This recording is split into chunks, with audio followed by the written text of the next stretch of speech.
name and he appears. I believe in Joe Hendry. And I believe in all of you wonderful people. Welcome to World Class Bullshitters, the epitome of pop culture. I'm your host, Jeff Hicks, and with me tonight is the one, the only, Dion Green. Baby, baby, boys and girls, children of all ages. Yes, we are at a sad time in our world where the Olympics are over and we must find a new source of entertainment. Well, as a wise man once said to me, in these times of need, if you want to get out of here, talk to me. Don't worry. I got it here for you, Dion, all right? Ray Gunn is a part of ours. Come on. Oh, my God. Oh, jeez. Yay for gender studies. All right, so that man chuckling in the background is the Bombay bad boy. Big Red Nick Utah. I have news coming in. Apparently Netflix has acquired her backstory and is gonna make her documentary, her docuseries. I think they should do it as a and apparently Halle Berry is gonna play her. So I was thinking Brie Larson because she kind of looks like her. No, it's Netflix. They got to make sure everybody's covered, So can you really make Halle Berry? Probably not. She's done that to herself, though. I just love that. It doesn't make noise. It'll just try to distract people. Should we throw a fart sound effect on it? 100%. Okay, I'll do that next week. If I had time, I would do it on the show. Well, folks, welcome in. We are here to talk about Alien Romulus and a whole lot more. This is episode 412 of WCBS, the epitome of pop culture. But it's probably not the first time you watched me today. Earlier, I was over on the Side Scrollers podcast, having fun with Mark the Cyborg, as well as Craig and Blabs, as always. So, folks, after tonight's show, go over there and check out that episode. It was a lot of fun. There was a debate. I got my debate hat back on, feeling good. Kind of want to debate some more. So, folks, if you want WCBS debates, let me know. You know what? I feel like I'm going to do it anyway. I'll do what I want. We're going to start debating some shit, boys. Let's get some other YouTubers. Pineapple on pizza, yay or nay? How do we feel about this? Yay! I don't get why people dislike it. Definite yay. Oh yeah, definite yay. Thank you. Plus, some people just aren't mature enough to have the conversation of sweet and sultry in the same pizza pie, baby. That's you in a person, Dion. Well, hey, I'll take him out. Go for it, big man. Go for it. Oh, my gosh. Yes, I get the irony of me calling someone a big man. Anyway, folks, welcome in to WCBS episode 200. I wish it was 200. No, episode 412. We're going to be talking about Alien. We're going to be talking about this Disney cover-up. There was a death related to Disney, and they're trying to claim terms and services from Disney Plus as a reason why they don't have to pay a lawsuit. It is wild. Yeah. So tonight is going to be a special episode. But folks, before we start getting into everything, we need your help spreading the word so we can get stuff out there. We've learned that one of the issues we have is some of the watch time discrepancies with streams over video. So sadly, last night we had to turn our Alien stream into a members only. So I'd like to thank everyone who is a member currently, and you have some new content over there to watch. And if you're a patron, we're going to get you the audio commentary as well as the video tier so you can watch along at home. Now, folks, a lot of people have gifted wonderful memberships here on the channel, so I'd like to thank everybody. I believe it was it Lord of Opossums or somebody who recently gave like 20 memberships. So I just want to tell you, everybody, thank you again for spreading the love here at WCBS. We appreciate you guys, and now we're going to give you a great show like no one else can. So let's talk about one thing we're going to start doing differently. We are committing to our clips. If you notice this week, folks, there were some new highlights of the show. I'm going to test out this program we have. Nick, we can make an abridged version of the podcast automatically, and it comes out to 25 minutes. Oh, wow. That's impressive. That's very impressive. Bizarre because it just doesn't stop talking. It's like a 25-minute sentence. I mean, if that's what people want, so they can listen to us, while they, I don't know, do stuff or whatever, that's fine. I was going to, but I wanted to tell you, even though it did it, it still got the "I Believe in Joe Hendry" clip in there. Like the whole thing. I'm like, okay. So that ate up like 10 seconds. Good. Hey, say his name and he appears. Maybe one day we'll get him on this show. Probably. Yeah, we're going in the right direction. Oh, definitely. So, folks, the reason why I'm bringing your attention to the clips is because I want you to check out how we predicted the Borderlands box office. Last week, I said on the show, if it makes something like $9 million, I'll make a video. Well, Tuesday, I gave you guys a video about the Borderlands box office. It made $8.8 million. So even though it didn't make 9, it made like 9. So we had to make the video. But you could have enjoyed that clip from last week. So, folks, we know you love us. We know you want to watch us more and more. But sometimes a 3-hour show is a little much to digest. So we're clipping it. We're putting it out there for you guys across all our platforms, the TikTok, the Twitters, the Instagrams, all of that stuff. If you follow World Class Bullshitters or World Class BS, you will find clips of the show. So, folks, be on the lookout for some new clips tomorrow from us. Now, guys, let's talk about the word of the day from our friend Shrebbles08. Now, that is not that one. Sorry. First off, Georgian, thank you for being a member. We greatly appreciate you for all the years you've been here on the channel. Thank you very much for joining the membership program. Shrebbles08 says, the word of the day is suck. How Disney Star Wars sucked. The one who sucked over KK's desk. Jeez. How Stella got her sucking back. And blood sucked. Okay. I don't know. If Stella sucked, then she wouldn't have needed to get her groove back. I'm just saying. She never lost it if she's. Well, I think I remember the point was that she was in her 40s. So that was like a whole thing in the 90s. Don't be throwing it at her like that. Dang. Maybe I want to throw it at her like that. Maybe she wants it thrown at her. That I get. Absolutely. Don't you question me, man. We've been friends for too long. You got to trust me, okay? I know what I'm talking about. I'm world class. You're not wrong, Doug. You're not wrong. I hope you understand what I'm talking about because I sure as hell don't. But our word of the day is sucked. So, jingle all the sucked. Jingle all the sucked. That's what you guys want. Ridiculousness. Oh, man. Teenage Ninja Mutant sucked. Careful. Let's see. Miami sucked. That's just mean to the city. Yeah. Triples, wait, this is hard. I know. It's kind of hard to men who suck at goats. Goodwill sucking. I don't know. There you go. Goodwill sucking, Nick. You look embarrassed to have said that one. I did. Because I was just like, I'm just going to say it and see what happens. I'm glad you did. You saved the segment. Oh, man. Let's see. Iron sucked. Sounds like a challenge. I don't know. That's not gonna work. Amityville sucking. Amityville sucking.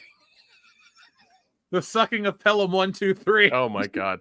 I do have a friend who wants to make Amityville Whorehouse. Let's do it. I want to help storyboard it, or I want to storyboard it and do the poster. Well, I'll have you be the fluffer on set, Jeff. I can't help that. Do the nipples need to stay erect? Is that what we're fluffing? Sure, yeah. That's exactly what's gonna happen. You'll just be the guy with the ice bowl. Yeah. You'll be the guy with the ice bowl and the tongs. Like, nope. Jeff, come in here. We need you for a second. Oh, all right, jeez. back out. I don't know if I can be a part of that production. I have bad feelings. Yes, that's a tough one. Yeah, you're one of my closest friends, and I love you to death, but I don't want to put myself in that situation. I might try to run for Congress one day. It won't end well. Dion, I can't. I've come to terms with my government service dreams. It's not gonna fucking happen, and it's fine. I've never had those dreams, and I'm okay. Yeah. Xavier to God asks, how ass was it? Was it the worst in the franchise now? No. Can't really tell you just yet because we gotta, build up the review a little bit. But we'll talk about it in just a minute, Xavier to God. I will tell you it's not the worst in the franchise to me. Shrubbles 08. Oh my God, Adama. Sorry, I did not notice that. Sorry, my man. I'm sitting here looking at Joe Hendry when I should be paying attention to a more important record. They say all men are created equal, but you look at me and you look at Small Joe, and you can see that statement is not true. See, normally if you go one-on-one with another wrestler, you got a 50-50 chance of winning. But I'm a genetic freak, and I'm not normal. So you got a 25% at best at beating me. And then you add Kurt Angle to the mix, your chances of winning drastically go down. See, the three-way at sacrifice, you got a 33 and a third chance of winning. But I got a 66 and two-thirds chance of winning because Kurt Angle knows he can't beat me, and he's not even going to try. So, Samoa Joe, you take your 33 and a third chance minus my 25% chance, and you got an 8 and a third chance of winning at sacrifice. But then you take my 75% chance of winning, if we used to go one-on-one, and then add 66 and two-thirds percent, I got 141 and two-thirds chance of winning at sacrifice. See, Joe, the numbers don't lie, and they spell disaster for you at sacrifice. Adama, thank you very much. Good evening, everyone. Here's some moolah in honor of the new United States champion, L.A. Knight. Yeah. Dude, I was at Kings Island the other day, and this kid had an L.A. Knight shirt on. I went, yeah, and he didn't even us back. I was pissed. That's little shit. Can't trust that kid. No, he was also like 17 or 18, so he just was a douche. Anyway, Adama, that was the highlight of SummerSlam for me. Dion and I had been texting about LA Knight for over a year. Last SummerSlam, when he won that Slim Jim Battle Royal, we were pumped. We were texting each other. Oh, man, did you see that? Yeah, it was great. What an ending. He got this. He did that. Awesome. We've been texting about LA Knight in general every couple weeks for a year. So we were both pumped about LA Knight winning the title. I hope he is champ for a while. I don't think he's ever going to be world champion or main event like WrestleMania, but I do see LA Knight carrying this belt, doing something cool with it. Maybe one day elevating up to the Raw World Heavyweight title. That'd be kind of cool. But congratulations to LA Knight, man. I was pumped. It was awesome. It was awesome. Obviously us being fans for a while now, and I'm in the other side. It's obviously he's a little bit far along in the tooth, but I do believe he's got time to win a world title. Maybe he does sniff out WWE Championship, especially depending on how things go and who gets hot, especially now in the post Vince era. But he was the guy to do it. He was the guy who wanted to get it done, especially with it was pretty crazy how quickly Logan was starting to get some go away heat. So that was awesome. It was good, and it was a good moment, man. And hey, he even put on a damn fine match. Oh, dude, I agree, and I think his age is part of the appeal because the character is clearly of like the attitude era, like the year 2000 type of like really extreme personality, but he also is like of the era, so it really works that this guy that's the right age for coming up on what a wrestler was supposed to be plays that old school wrestler. I think it's cool, man. I'm on board. Adama, tell us what you thought the highlight of SummerSlam was. Was it the return of Roman Reigns? Was it what else happened? Damian Priest lost his belt, so that was cool. But I like Gunther. I'm a Gunther guy. 100%. It was only a matter of time. I think now was the time, especially the conversations that you and I have had multiple times. You and I, Ken, have had multiple times. You and I, Dan, have had multiple times. They wait too long on a guy, and they never give him the belt right when he's, he is just glowing hot, and Gunther definitely counts there. So I'm super excited. We love especially being older fans. There's very few things as fun as rooting for the bad guy, and I'm pumped. And it was the right way to do it because I didn't, Priest didn't deserve to get completely bent over. His reign wasn't awful, so I am glad that he got out of it pretty much unscathed with room to go for himself too. Because I do like Damian Priest. I like him the same way kind of that I like LA Knight, where it's like he's an older guy. So I thought it was really good. I thought it was done really well. And damn, Dom Mysterio is the freaking man right now. Kendo, what's up? Anything Hi. you'd like to add? Fuck the DMV.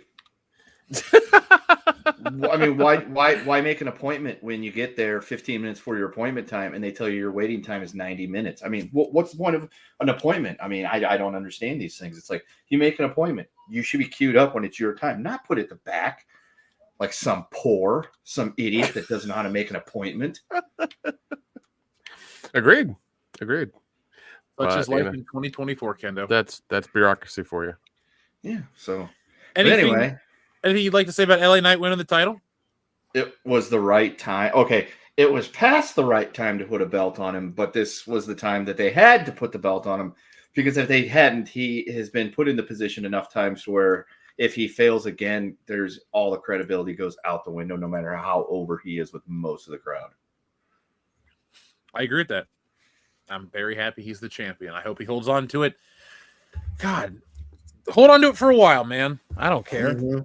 Like, more than Survivor Series. We're talking maybe to the Rumble. Lose it at the Rumble, then win it back at Mania. Yeah. Agreed. I That'd like be it. cool. We're Yeah, finally that could back in the era of like where traditional booking works again, because it's not Vince McMahon trying to ruin it. Right. Yeah. Right. No, that's what Tony Khan's doing on the other clown car show. Yeah. I want them to do well too. That's the problem. So do I. That's why. My main complaint is that we finally have a startup promotion that's in year 5. We talk to them like they're brand new, but in terms of wrestling promotions, they are that could compete and contend with and push the big guy, and they don't know what they're doing. They need a booker. Tony's not a booker. No, he's not. Not a booker at all. Thank you, Adama. Really appreciate that awesome super chat, folks. We appreciate all you guys, but Adama, thank you so much. Troublesway says, Jeff, please make a button with Joe Rogan and the lame Aussie woke dancer. I'll take an Uncle Ben and a random Joe Rogan, please. Sure. Well, since you asked for Uncle Ben and we're in this one. Who's that Pokemon? It's Uncle Ben. It's been a hot minute since we've seen that button. I know. The classics never die here. Nah. So, you also asked for a Joe Rogan button, so let me get you one of those right here. Did you see that guy accidentally hit that moose with his car? No. Holy shit. Jamie, pull that video up. Oh my god, oh my god. Oh my god.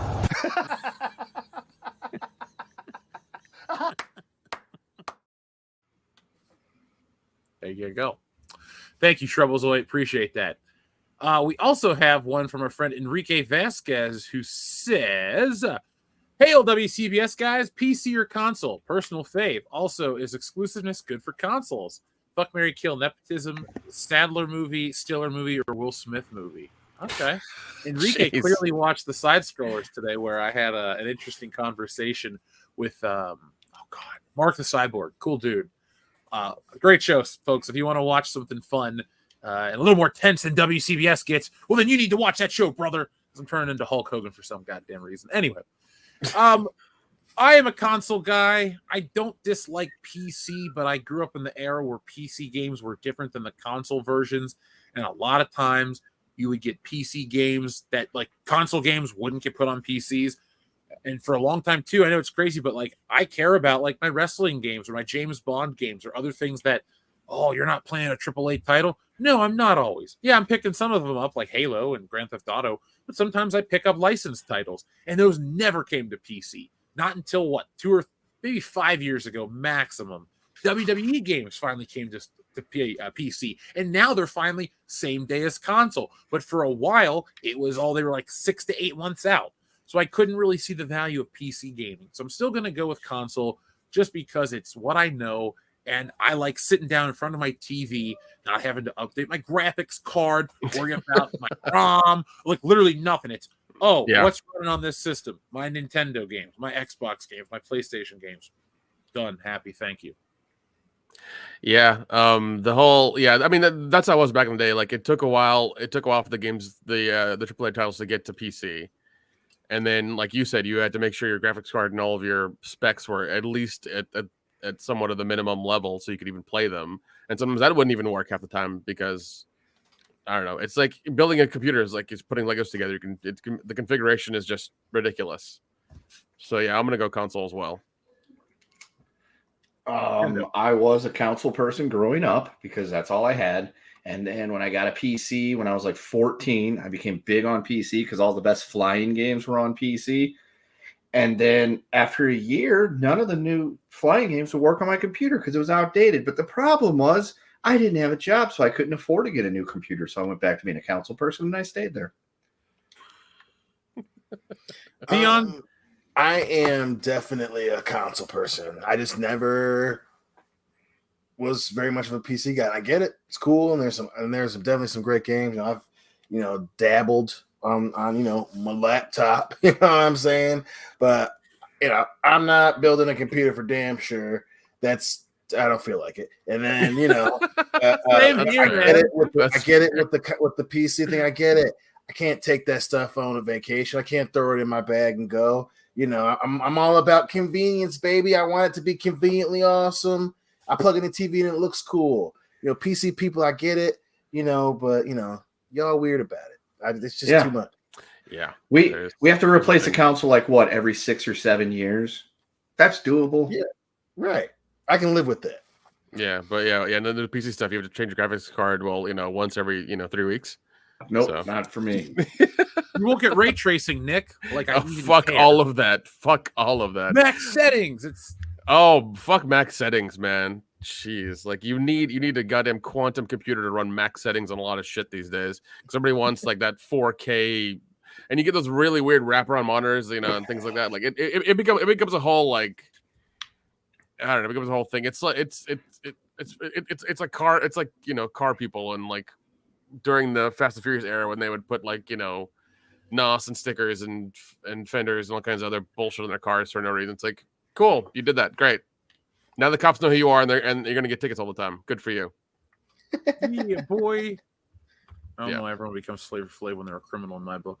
Well, to answer your other questions, personal favorite console, like I said earlier, it's kind of a three-way tie between the 360, the PS2, and the Super Nintendo. They're all fantastic, and it's really hard to decide which. But my personal favorite is the Nintendo 64. I love me some N64. Oh, that's a good one. GoldenEye, Ocarina of Time, Smash Brothers, WWF No Mercy. Yeah, I got to agree with you on that one just because it was the first time you could do couch co-op on a lot of that stuff. Oh yeah, so a lot of butthurt people lost in GoldenEye and Mario Kart. So yeah, it was a lot of fun. You made some enemies sometimes. It was a good time. It was a good time. Mm-hmm. Yeah, I wasn't favorite. People didn't like playing GoldenEye with me, guys. That was my game. For sure. I'm definitely a PS2 guy. I mean, I love the PlayStation 3. We're a PlayStation family primarily, but I do love the N64. No more Switches in that household. Well, I mean, there are Switches. It's one specific motherfucker who ain't getting one. Everybody else got. Well, Diane lost her. I don't know what she did, but I have a Switch. It didn't start being my Switch. I'll tell you that. I can't believe you have a Switch. That's the most unmanly thing you own, Dion, is a Nintendo Switch. Yeah, I own one too. That's the great thing about me, man, is I'm so manly I can do shit like that. I'm that cool, baby. I'm that cool. World class, not man. Shaft cool, but I'm cool. Who is? That's a good point. Shaft. Roundtree. Yeah. Not Jesse Usher. I didn't realize that A-Train was in the new Shaft movie. Yeah, he was. To answer your other part, Enrique, I will. Let's say, fuck, marry, kill movies. Adam Sandler movies got to die. Sorry, I know that's typical, but Ben Stiller has made Ben Stiller's in Tropic Thunder, and he wrote and directed that. So that moves it up so high. And then You know what? No, Will Smith's getting the boot. Sorry. I'll fuck Shit. I will fuck the Adam Sandler movies. I will marry the Ben Stiller movies, and I will kill the Will Smith movies because I can live without Independence Day or Men in Black, and then the rest I don't even like. But Really, I thought it was Bad just Boys. on those. I can get. I hate to say I can get rid of Bad Boys, but Oh I my can't get rid God. of a movie like Tropic Thunder. I can't get rid of a movie like Airheads with Adam Sandler. There are movies that they're in just because it's not their like, you know, Don't Mess with the Zohan or all those other crappy ones. Adam Sandler's in some great stuff, and Ben Stiller's in some great stuff. So that's my final answer. Plus, if you keep the Ben Stiller movies, you at least get to keep Happy Gilmore. Yeah, and the Cable Guy. Yeah, that's true. I don't know. I'm still killing Sandler. Probably marry Will Smith and then fucking Stiller. Okay. So we'll do that. What a loser. You got to kill Will Smith movies, fuck Adam Sandler movies, and marry Ben Stiller movies. Yeah, well, I guess that's the Caucasian side of this equation going on over here. 'Cause I was assuming it was the specific nepotism era of each guy. You know what I'm saying? But since we going all out, you know, don't get me wrong, I love Tropic Thunder, and that would probably be the only thing to save Stiller. And you know, and so something about Mary is really funny. And yeah, Cable Guy is good too, but you know. I ain't, you know, listen, I ain't watching After Earth, okay? But You better. You say I can get rid of Independence Day and Men in Black. No, not both at the same time. Bad Boys, 1, 2, half of 3, and 4. Get out of here with that. A little bit before. I can get my action fix with how apparently Arab dudes just want to kill Will Smith and Martin Lawrence. Okay. And I'm not watching After Earth. Ben, I'm sorry, dude. I can't.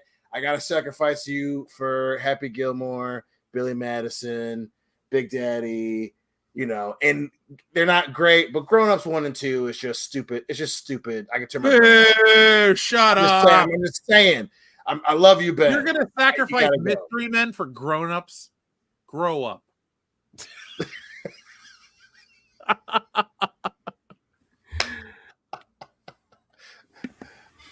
Moving on.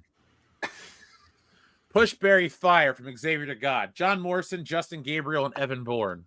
Ooh. I'm firing Evan Bourne. Yeah, he can't cut a promo. Yeah, John Morrison's getting pushed, and Justin Gabriel's getting buried. Yeah, that's about right. Xavier to God, also a member for 18 months, as well as Enrique. Thank you, folks, for being members for 18 months. We appreciate each and every one of you. Saw Deadpool and Wolverine. Really enjoyed it. Not every joke I liked. Loved the way the new Deadpool costume looked. Didn't know a certain character died in the Pete stuff. Soundtrack was great, though. Xavier to God, I'm glad you enjoyed it. The more I think about Deadpool and Wolverine, the more I just think about it favorably. Like, did I say it was bad? No, I did not at all. I just said it was fine. But fine's good too. Fine's fine, you know. Dion, if we're ever drinking, I might watch it with you again. I mean, I would hope so. I mean, you know, I'd rather watch the first one. Huh? I'd rather watch the first one. Yeah, I don't know about all that. There's no way that, especially the cameos. Yeah, it's pretty high up there for me. So yeah, I get not liking every joke because this one definitely throws them at you rapid fire. But that's Deadpool. We're the third movie in. Eventually, he's gonna start getting on your nerves. That's the character. Yeah, that's how it's supposed to be. Thank you, Xavier to God. Thank you to everybody who sent in the super chats. Thank you to Adama for your very generous one. Folks, we got a show to give you guys. Hail to everybody in the chat. Let's start talking about tonight's main feature. And soon we're going to have a main feature button. I guess for tonight we'll use this as our main feature button because it works. All right, break it down. We're just hopping crazy about our main feature. That's just the one that gets me. Come on. Like, It reminds me. It reminds me of the Lonely Island guys doing the creeps. What it reminds me of. You know what I don't understand is how she's came out talking about how devastated she is by all the online shit she's getting. It's like, how did you not know that was going to happen? You live in the internet era. You know what happens to people that make an ass of themselves in a visual, the media world that we live in. And she had to know, watching all these other people break into Electric Boogaloo at the Olympics, that her routine was just the pits. But for some reason, she went out there and did it anyway. Gave it her all, if that's what you want to call it, and thought it was good. That's the part I don't understand. So I digress. Yeah, man, it's definitely hilarious. It definitely is hilarious.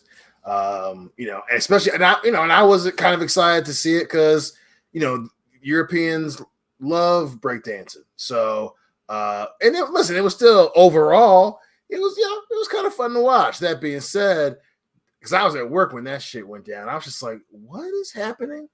And it was just hilarious, man. It was just absolutely hilarious. It's the whole thing behind it is funny, but also, yeah, there's no way that you can think in 2024 that you can put on a performance like that and people are just, they're not going to say anything. Yeah, you're dealing, with presumptually one of, the most talented breakdancers in the world, and you're doing the kangaroo jump. People are gonna make some jokes. So but that's just we're still in the whole blame the internet for everything type of situation with it. But dang, it was. She gave it her all. She can say that she is an Olympian.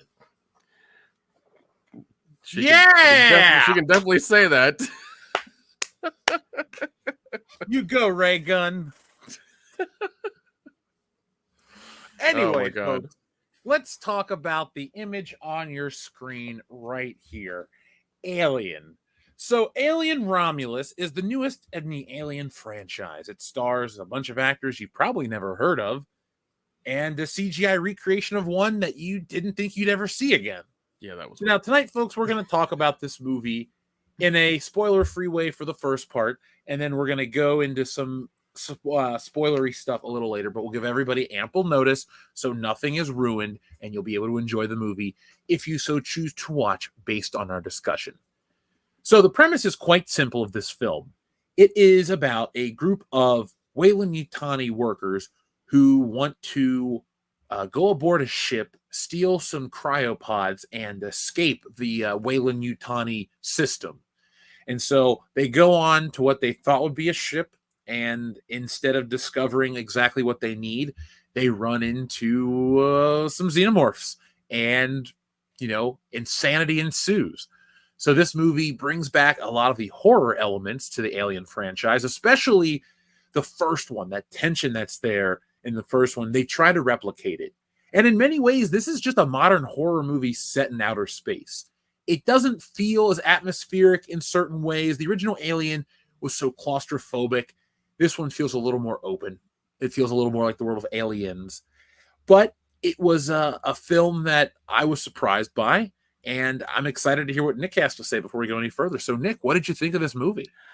I was hesitant going in. I really was. I didn't want the trailer to color my, my opinion about it. Because the trailer, I think we said last week, a couple weeks before as well. Like we really liked the trailer.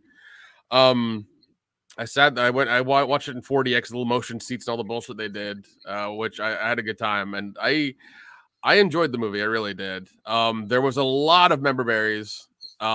So many, and also like the character Andy. Did they know what they were doing with him at all? No, that character and the member berries brought this movie down, but I'm like you, I enjoyed the film. I was surprised. Because I mean, like the things they say to this character, and it's just like they didn't put two and two together when they did this. And like I understand he's an android, but like you're dealing with modern people in this era, and it's like they're gonna get pissed off immediately. Yeah, I'm waiting for people to get over the Mary Sue. It's so offensive that a black android had to face hate. It's like, do you want a black android in the movie, or do you want a character that can't have conflict because they're a minority. Like, shut the hell up, Mary Sue. Yeah, exactly. Like, yeah, it was like they were really flirting with that a lot, and I was just like, oh my god, like you're really like there's gonna be a ton of articles Monday morning probably about about his character.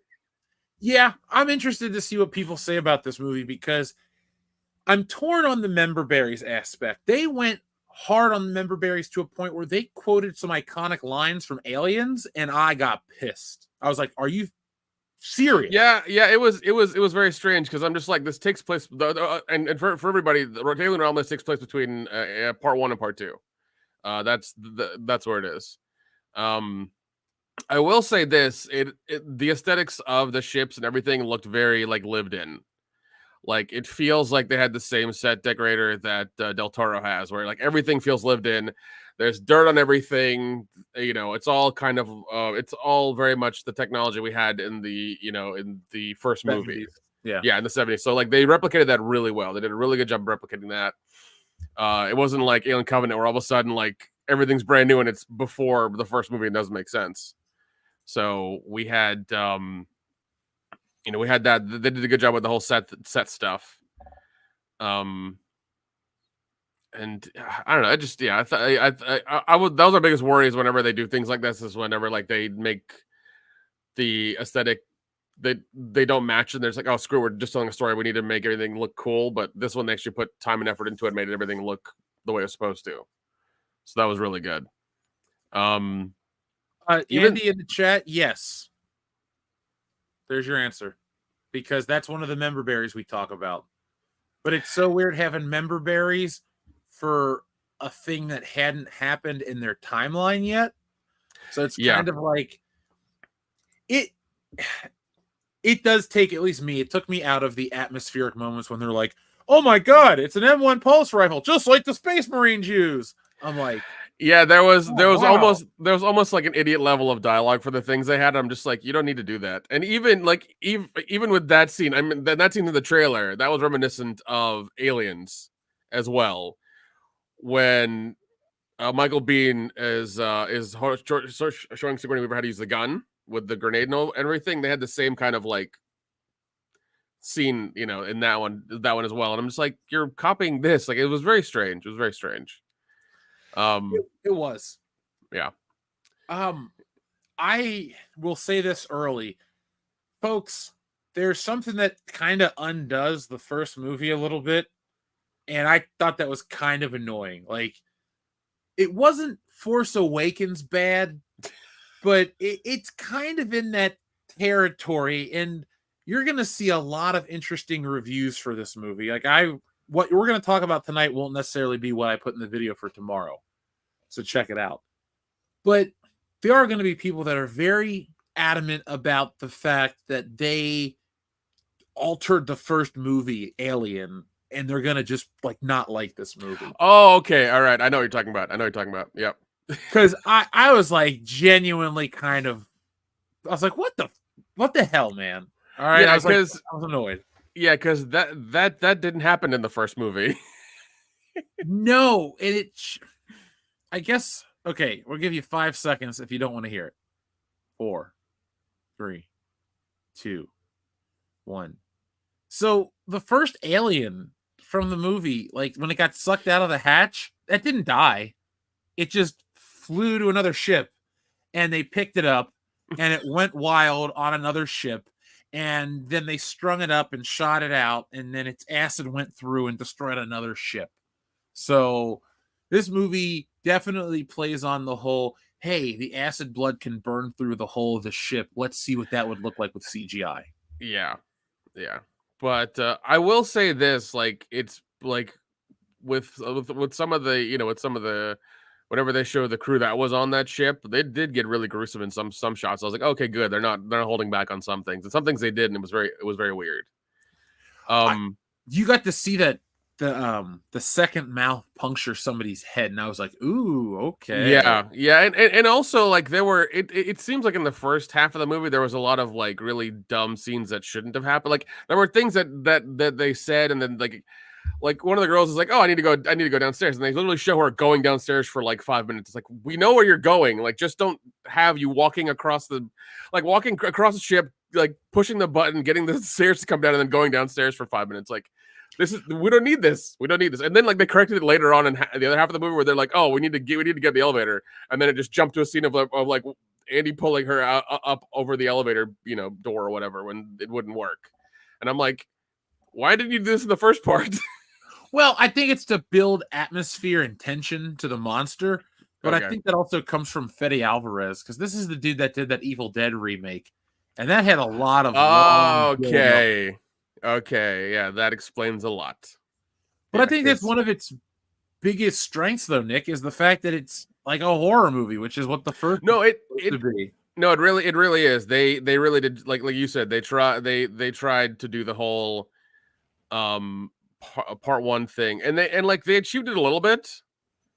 Just with the atmosphere and everything being dark, and there being like a time clock they had to get things done in, and then that time clock got sped up because of what happened. So they also having a little bit more detail about the science going on and how these creatures react and things like that was interesting. Yeah. Yeah. But also, like, I will give them the benefit of the doubt for having the character from the previous movie in there, because we know that that's possible. So it's within the realm of like the universe. Did you think the CGI looked good? Because I thought in some shots when it was lit less, it looked great. No, it looked like utter trash. But I think most of the time it looked like shit.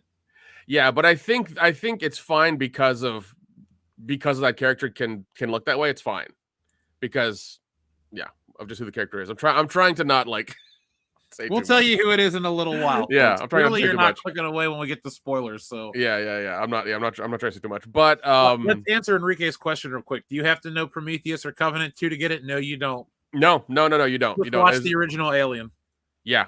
Watch Alien and Aliens. They're both on Hulu right now. If you have that, or if you were smart and bought them, then you're fine. And if you want to watch it with us talking about the movie and a bunch of other things, go look at the commentary we did yesterday.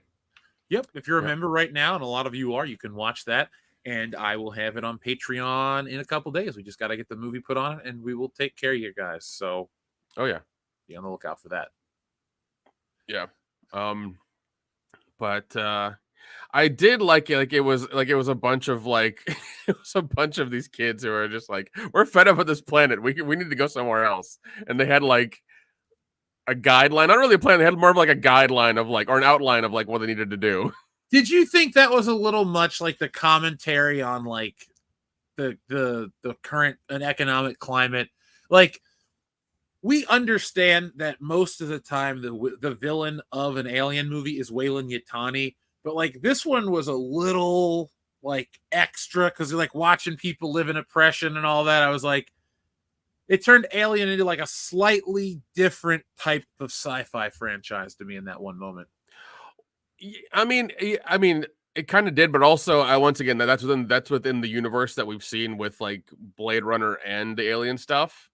We know that it's a giant intergalactic conglomerate. Like they're gonna be assholes. It's gonna happen, And for them, and this isn't a spoiler, but like they're on a planet that has no sunlight. Yeah, there's no sunlight. There's 65 light years from Earth, and there's no sunlight on this planet.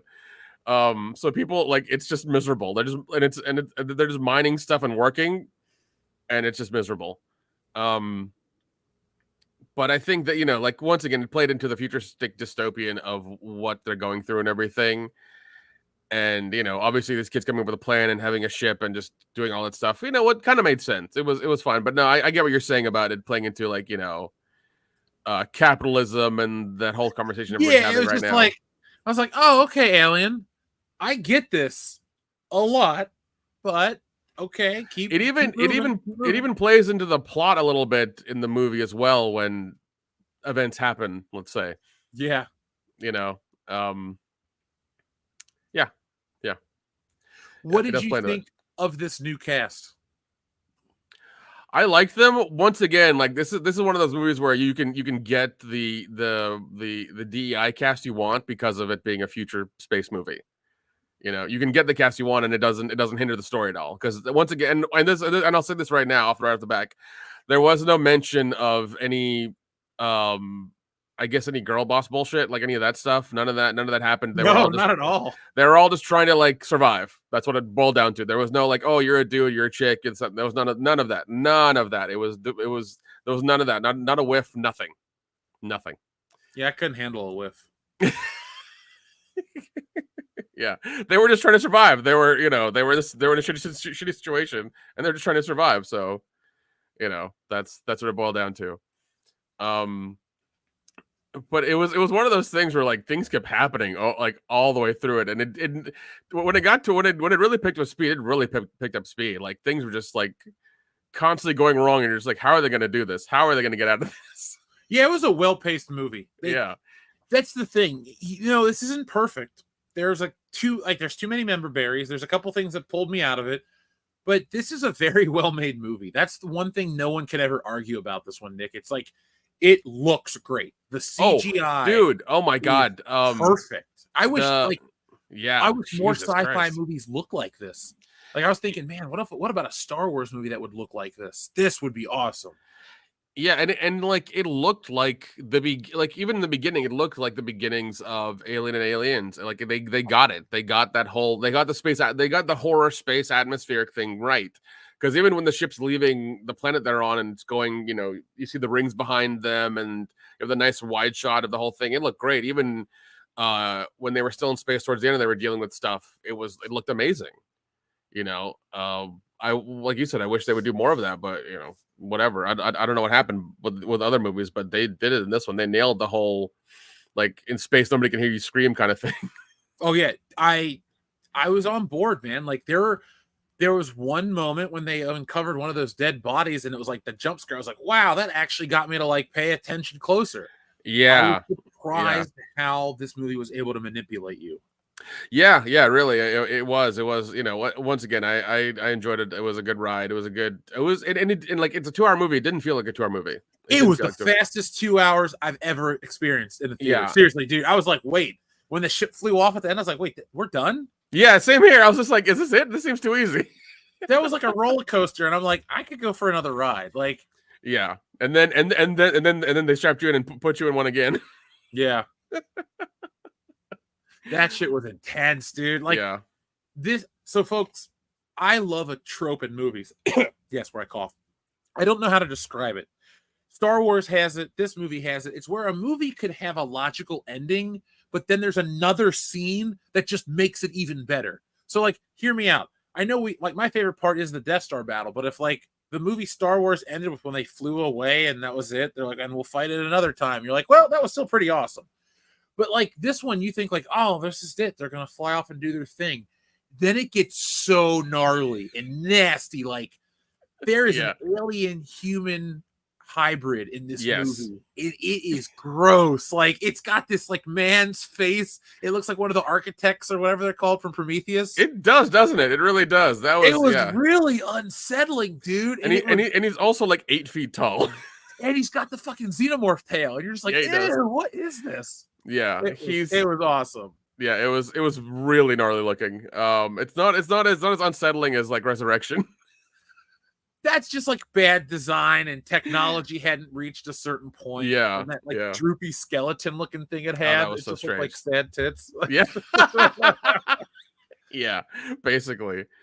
But yeah, there was that creature was just like just gnarly, man. It was good. I liked it. Thank you, Xavier to God. But yeah, like to go back to the characters, folks, the main woman is very much an Ellen Ripley adjacent. Yep, because one of the first shots they have of her in bed, I'm like, I know what they're doing here. Yep. Sadly, there's no side bush or anything cool like that in this Alien movie. She wears boxer shorts, but she is dressed like Ripley. She's got a cutoff 80s style shirt and Reeboks. And you're just like, okay, I get what they're doing here. And by the way, they did a close-up of the fucking Reeboks when they're climbing down the elevator shaft, and I was like, motherfucker. Yeah, there was no need for that. There was no need for that. But thank you. Hey, that was not offensive to me. Reusing one of the reusing the most famous line in all of these movies. out of nowhere. You're like, really? What the fuck? Yeah, that was just like as soon as that character said the first part of it, I was like, oh, come on. Some guy in my theater was like, oh man, like somebody audibly like complained. So that made me chuckle. But we have, the main girl trying to be Ripley. She's not cool like Sigourney Weaver. She doesn't have any cool moments. Like when we did our Alien commentary last night, so Aliens commentary, that part where Ripley goes back and just starts like just laying waste to all the eggs and the stuff with the grenades. You're just like, oh my God, this is badass. Yeah. This girl's not that cool. This woman is not able to pull off that Sigourney Weaver level of badassery. But overall, she is fine. Like true, she doesn't. But I mean, she does get herself out of a couple of scrapes, like well. Yeah. This is not Rey from The Force Awakens. No. But no, I will give you that. There is, because we watched Aliens last night. Yeah, Sigourney Weaver was like top tier badass, 100%. Especially power loader, whole thing badass. Oh yeah. There was unfortunately there was nothing like that with this main character. But no, she did good. God, that elevator shaft scene, just the way that went down, I was like, that doesn't make sense. No, but the anti-grav stuff was pretty cool in this movie. That was dude. That when that happened and she kind of figured it out, I was like, okay, let's see where this goes. Yeah, we'll get into that in a little bit, folks. We'll give you some more time to be prepared for that. But we'll talk about the other characters. Let's talk about the android. He was probably, I warmed up to him, but I can definitely see if people are going to hate this character. I mean, I really liked him because, in the beginning, I mean, I already knew he was an android because of the trailer, because of like just one scene they have him with white eyes in the trailer, and it's like, okay, I know this character is going to be the android. But I didn't realize like he was going to be an allegory for like a lot of stuff. Yeah, it was a little much. Yeah, there's like, it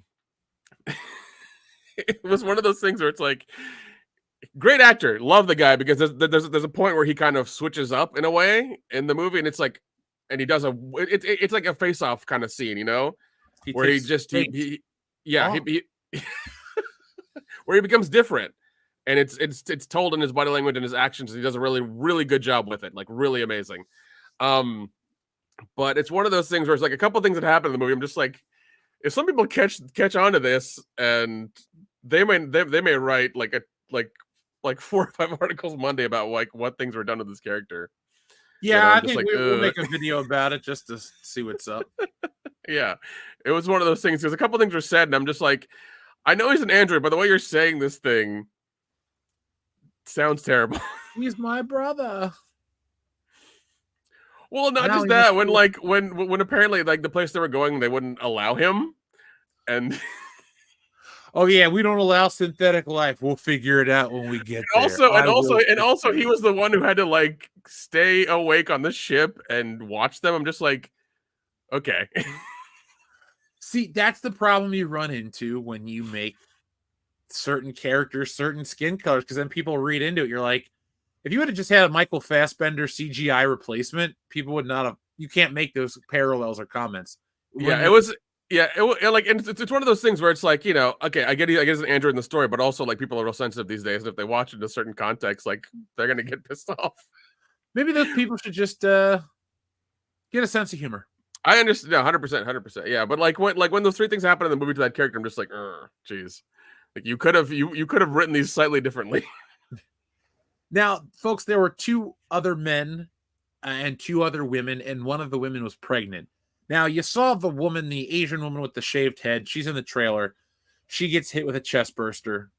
It was cool. It was probably the grossest chest burster moment after the original. Oh God, it was very lingering. Watch her like clavicle break out of the, like her skin's already open, and then you watch the bone break. You're like, oh God. It's like, and we love gore. Believe me, it was nice. It was nice and gnarly. It was very gnarly. It was good.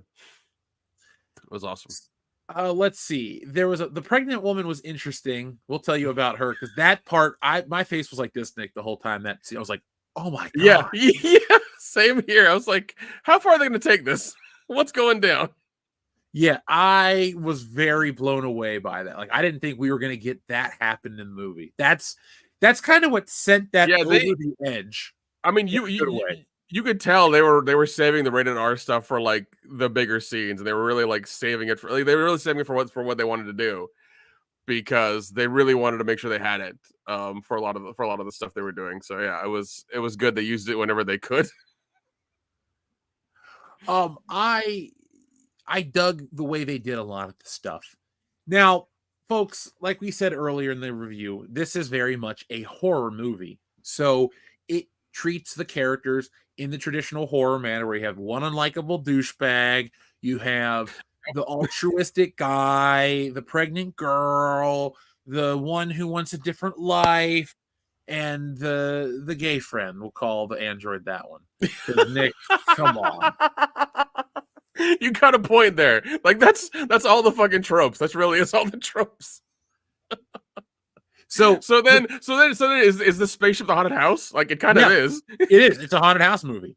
And the annoying douchebag guy, man, he eats it. Or should I say it eats him? And we're not going to tell you what eats him, because that you need to be surprised for that scene. Like I will not ruin that scene for you. Well, no, I'm glad he went out the way he did, because we got, I mean, we that's happened before in movies, but never never with the technology we've had now, kind of thing. So I'm glad they did it with with him. You know, yeah, because it was. It's weird watching older stuff redone with like super good CGI. Because back in the 90s, they're like, "Hey, look at how great the effects are," and it's like a rubber ball, and they just somehow removed the string that held it, and they're like, "Yeah, look at it." Like people's body parts dissolve. Oh yeah, things get removed, things open up that you don't expect, and this movie's imagery is so on the nose, H.R. Giger like genitalia. Like there's this second form of the alien, and it is straight up a vagina. And it was because it was funny, because before we went to the movies, I watched your video about like the popcorn buckets.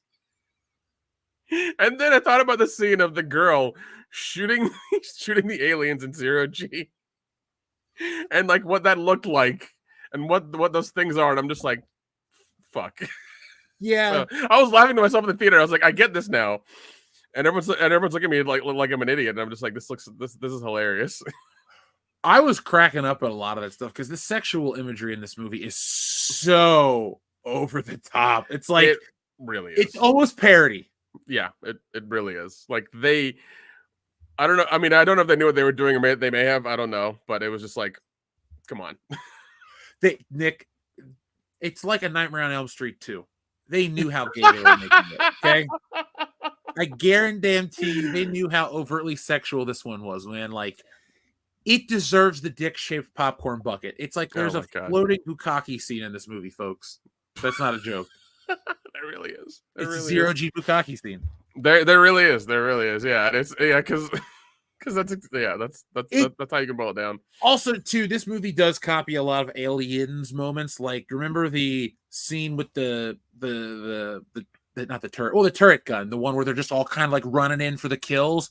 They pull those shots back out. They like redo them. So like when she's shooting these aliens, folks. Oh, and by the way, these are auto assist M1 rifles.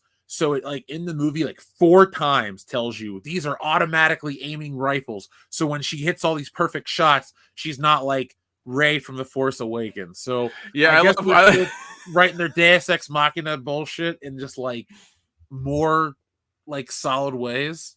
Yeah. So I mean, at least they said that this way. It's not like she's hitting perfect shots like all the time or whatever. Yeah. But yeah, I did get. Oh god. This thing. Hold on, let me give you the full screen. There we go. This wonderful popcorn bucket. Oh, a nut hugger. That's good looking though, to be honest. Yeah. Got the nice lid up here, but yeah. What did it run you? 35. Oh, well, that's not bad. But I'm not, once again, I haven't gotten any other commemorative ones, and I was like, this is really cool, and I like it, so. I've seen worse stuff be sold for more, so I think you did okay. Yeah. Yeah, because I didn't want to get the one that looked like a fucking BBC, you know. Yeah. Like I told you though, the guy. Oh, I didn't tell you this part. The guys that were working the concession stand said how awkward it is for them to even touch that thing because they said from the angle that they look at it, it just looks like a veiny throbber, and they're like, ugh. And the one guy's like, I just don't know how people can eat and watch a movie and look at this thing at the same time. So no, mine was like in the plastic bag on the floor in front of my seat.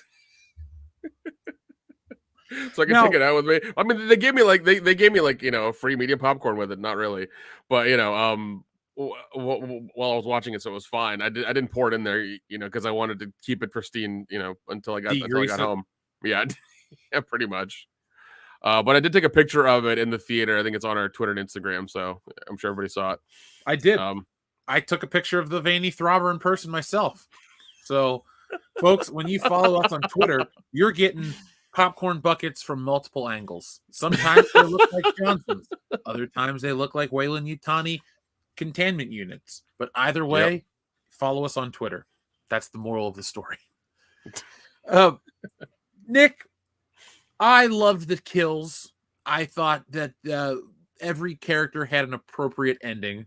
But the problem was we ripped off a lot of the kills from the first Alien. Like when there was not Dallas. What's his name? Harry Dean Stanton's character who got pulled up.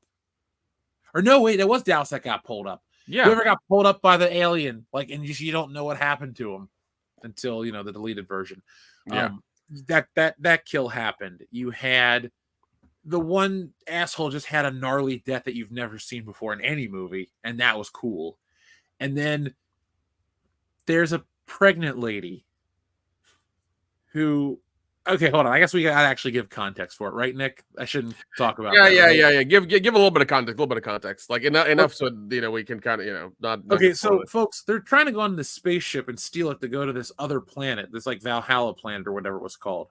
There's one problem. They get there, it's not actually a spaceship; it's a space station. It's Romulus and Remus, and the Romulus part is the space and research section. And they go there and they find an old android, and I'm like, oh, I know what they're gonna do with this, but I didn't try to like overthink it. Yeah, and they kept trying to like subvert expectations because like, and as soon as you hear the voice, you know who the fuck it is immediately. You know who the hell it is. So they take his little memory chip out and they put it in the black android, and they bring this guy back to life. And here it's the Ash unit from the first Alien. It's just another one. Yeah, it's like called Rook or something.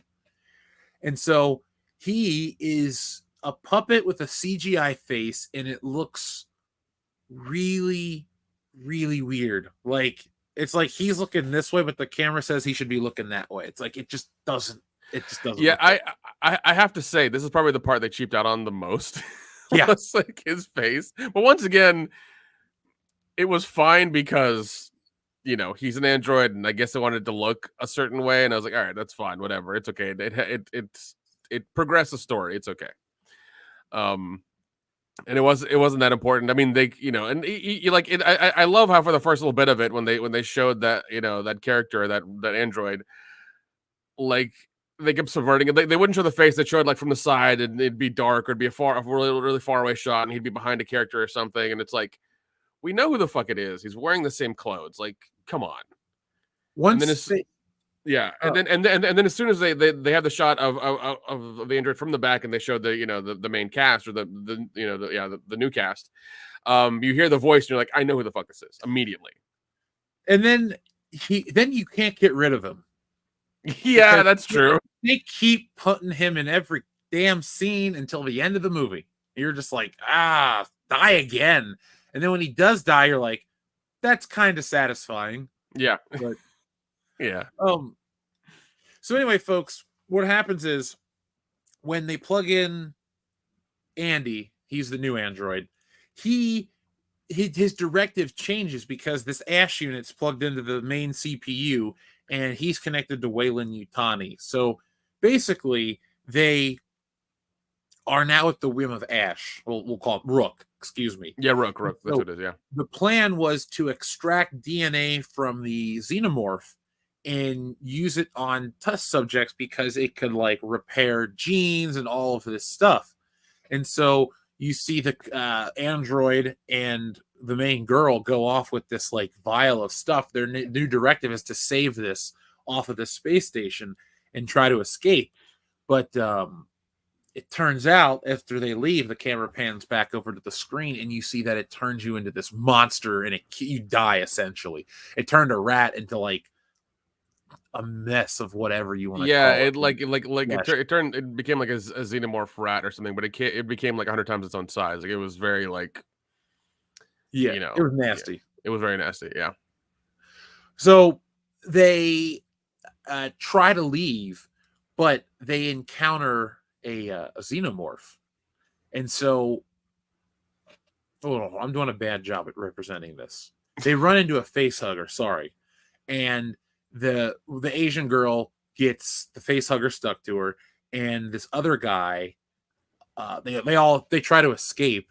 That part kind of pissed me off, how they just tried to leave their people. I was like, what is the plan here? But I guess it's supposed to be chaos and bedlam, Nick. Yeah, because I mean they know that the android changed, and I guess that was the thing, because it just, he had changed and not in a good way, and they just didn't know what to do, and she'd panicked, so she just like woken up or whatever, and it was a whole thing. So yeah, they had to she just didn't know what was going on, and she's like, we have to get out of here. At some point, the pregnant lady gets hurt, and she injects herself with this DNA because she thinks it's going to protect her. But what it does is it causes her to give birth to an alien human hybrid, and it shows the birth. And I was like, "Oh my god, what?" It shows the it's fucking gnarly. It's so gnarly. You think so? They destroy Ash. Or excuse me, they destroy Rook and the ship and all this other stuff, and they go to the cryo sleep, and you think, oh, wow, that was a really action-packed movie. Cool, what an ending. And then this woman just gives birth to an alien baby, and it's just blood shooting, like, it shows it shooting out of her. You're like, oh, God. Yeah. And then it, like, flies out of her, and then it, like, becomes this 8-foot-tall alien-human hybrid, and it's the most unsettling thing to look at. And Nick and I have watched, you name it. We've seen it in a horror movie. We've seen immolations, decapitations, amputations, death by tree, death by scissors, death by sleeping bag. You name it, we've seen it. Yeah. We've laughed at it. We've loved it. This was really gross. Oh, yeah. Congratulations to Fede Alvarez and everyone involved. This is the same reaction he got out of me in the Evil Dead remake, because in no way is the Evil Dead remake superior to the original, but it has great tension. There is a scene with an electric knife, and that girl has to cut her own arm off in the bathroom, and it is the nastiest thing. I saw that movie 11 years ago, and I still can remember that scene vividly. So that movie gets pretty viscerally violent, like a lot. There's a lot of like self mutilation in that movie. It's wild. But there's the deaths in Alien Romulus. I think I want to say the acid death is kind of like new-ish or original-ish, because we had, once again, you have the technology to show it properly and everything now. So that was good. That was the best death of the movie. Yeah, but everything else is kind of just, it's been done. So yeah, and folks, there was a really cool scene where there's these gravity dumps where at one point in the movie they're trying to crawl. They rip off this scene from Aliens where they have to crawl through that narrow tunnel out to the control deck or whatever at an uplink. They pull the whole crawling through the not catastrophic, claustrophobic space. They do all that stuff. So you got a lot of Aliens ripoffs, but they introduce a really cool scene where they have to use 0G to avoid the alien swarm. What they do is they like turn off the gravity. She starts shooting the aliens, and then the blood, just floats in the air. And after she takes all the aliens out, she then has to like guide herself through the acid. It was a neat visual. Like there are two unique things, that and the acid death earlier in the film. Yeah. But there's so many member berries, and it copies. Let's just tell you it. It steals "Get Away from Her, You Bitch." Yeah, And I was like, what the hell? Why Yeah, is that this was- android saying "Get away from her, you bitch"? That was stupid, man. That's like Yeah. if I'm trying to think, like if in the next Star Wars movie, The Mandalorian's like, the circle's now complete. When I left you, I was but the learner. Now I'm the master. You're like, what? Okay. Okay. Yeah, it was. Yeah, there was no need for him to say that. It just didn't make sense, and it didn't hit, and it was awkward. Yeah. So, we pretty much hit the movie. People are asking, should they watch it in theaters or should they stream it at home? What do you say, Nick? In all honesty, in all honesty, if you're a fan of the Aliens movies, go watch it in the theater. I had a good time watching it in the theater with a crowd. It was worth it, I think. But I watched it in like the 4DX like fucking motion theater thing for 2 hours, which I was fine with. There was a funny thing that happened because like I think when the chest burster thing was happening, there's a piece in the chair that hits your back like a massage thing, and it was really weird to feel it. Oh, that's pretty cool. Yeah, it was because like it kept hitting like your back, and I was like, this feels so fucking weird. I just saw it at a basic Regal experience. Yeah. And I would say if you don't mind the member berries that we talked about, because we're honest about this stuff, Yeah. and it sounds like you want to watch a sci-fi horror movie that's really horror based first, and maybe some of the capitalism talk isn't, gonna bother you. Yeah. Well, I mean, the capitalism talk wasn't that much. There was a little bit of it. It wasn't. It was mainly them trying to like just wanting to get to the other planet and just not, being a sunless hellhole. It was a very sci-fi movie though. Like you've seen this trope in many films. It does borrow a lot. It's not, if originality is all you want out of this movie, you're going to get original visuals, original deaths, original scenarios, but you're not really getting original how do I want to say it? Like you're seeing similar scenes with different characters. Like Yeah. the final scene is very reminiscent of the end of Alien. It rips off the end of Alien. I just realized the way she kills that alien human hybrid thing gets sucked out into space again. Yeah, it does. It does. But no, I mean, if you like the the Aliens franchise and you enjoy the first two, you will enjoy this one. Member berries aside, I think it does a good job of being of conveying the idea of horror instead of just being like instead of kind of flirting. It's kind of just being only sci-fi, only horror. It does do a really good job of blending the two very well. It's very like dark atmospherically and tonally, and there are some proper like jump scares in it, for what it is. I would definitely give it a watch in the theaters. In all honesty, I really would. I would go check it out. Maybe not this weekend if you don't want to. Maybe like next weekend or whatever. But yeah, go check it out, man. Yeah. I'm glad, Nick, I'm glad you and I both enjoyed watching it. Where would you rank this among all the Alien films? I would put this probably after Aliens. That's what I was thinking for a minute, because I don't like Prometheus at all. Yeah, Prometheus and Covenant, I'm not a fan of. They were okay. They were fine. We didn't need the Xenomorph origin. It was better off not knowing where they came from. In all honesty, I liked not knowing. It was great. 3 was weird. Resurrection was like they tried bringing it back and it just didn't work out. But I feel like this is the third installment of that, of that franchise. If you watch 1, 2, and Romulus, you'll be happy. Yeah. I don't always jump on the train of newest is better. It usually takes a while for me to recommend, something over an older classic, but this has good suspense, great deaths, good action, great effects. The atmosphere, they bring back the lasers from the original. Like It is, if you like me, I hate The Force Awakens, so I don't love these types of movies, but your mileage may vary on that stuff. If what we're talking about sounds interesting to you, it's well acted, it's well paced, and you might not even think about the things we brought up. So yeah, I mean, it's just fresh in our minds because we watched Aliens last night, and then this morning I watched the first one again, so it was like, right there. What do you prefer? I can't do that. I can't do that because it's two different movies. You have the horror, claustrophobic, heavy sci-fi part one, and then you have the fucking James Cameron, balls to the wall action movie in part two. That is really good, and it's like I like both of them for separate reasons. Outside of more crossover with the Predator, do you want to see any more Alien movies, or do you think this kind of? I feel like we're probably gonna get one between like 2 and 3 with this one. We make it like Romulus 2 or whatever.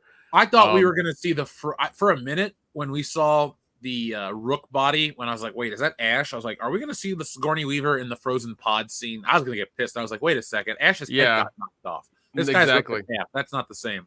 Yeah, exactly. So I mean, if they wanted to, they could do Romulus 2 and make it between like 2 and 3 or something, because they reference Prometheus and Covenant in this one. So basically, there's canon all the way through, all the way to Resurrection. So, and like actually, this kind of gives credence to Resurrection because they're doing genetic experiments in this one. Oh yeah. So that gives credence to Resurrection. Yeah, Alien is a weird franchise, but I think this one's worth your time, and I would watch this again. Yeah. I would probably I'd probably watch it with you guys for sure. Get some drinks and put it on for sure, and watch it because I think that'd be a good time. I think if they want to keep Alien as a solid franchise, you stop it here. But if you keep going on.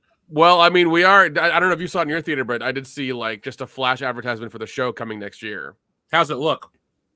There was nothing. It was just like what was it? It was FX Alien something 2025. Oh, okay. It just came up for like they did a Romulus like pre-trailer for some fucking reason. It was dumb, and then they were just like Alien something. I forget the name of the show. FX 2025. I'm just like, okay, so we're getting an Alien show next year. I just don't know. I'll have Hulu, so I'll watch it next year at least. Yeah, no, we'll definitely review that. I think that'll be interesting to review an Alien show and see, how far they can go with TV. People seem to like our TV show reviews. Like that Batman Cape Crusader one is really moving along. So that's good. Yeah. So yeah, that was our review of Alien Romulus, folks. Join us back here in a couple of months. I guess we'll have to do a commentary for all the aliens, wouldn't you say, Nick? Yeah, it's gonna have to happen. 3 and Resurrection are gonna be real tough. Prometheus and Covenant are gonna be real tough too. Yeah, Dion, you're an Alien guy. Any questions or anything you want to say? I mean, no. I mean, I'll probably still go see it. So no, you'll love it. No, you'll like it. You'll like it. You'll like it a lot cool. For sure. Awesome. Yeah. Hell yeah. Yeah. I just try to throw on those extra things for the audience because some people do care if a movie is too many member berries, and that's their prerogative. So we just want to give you a place to come talk about it, folks.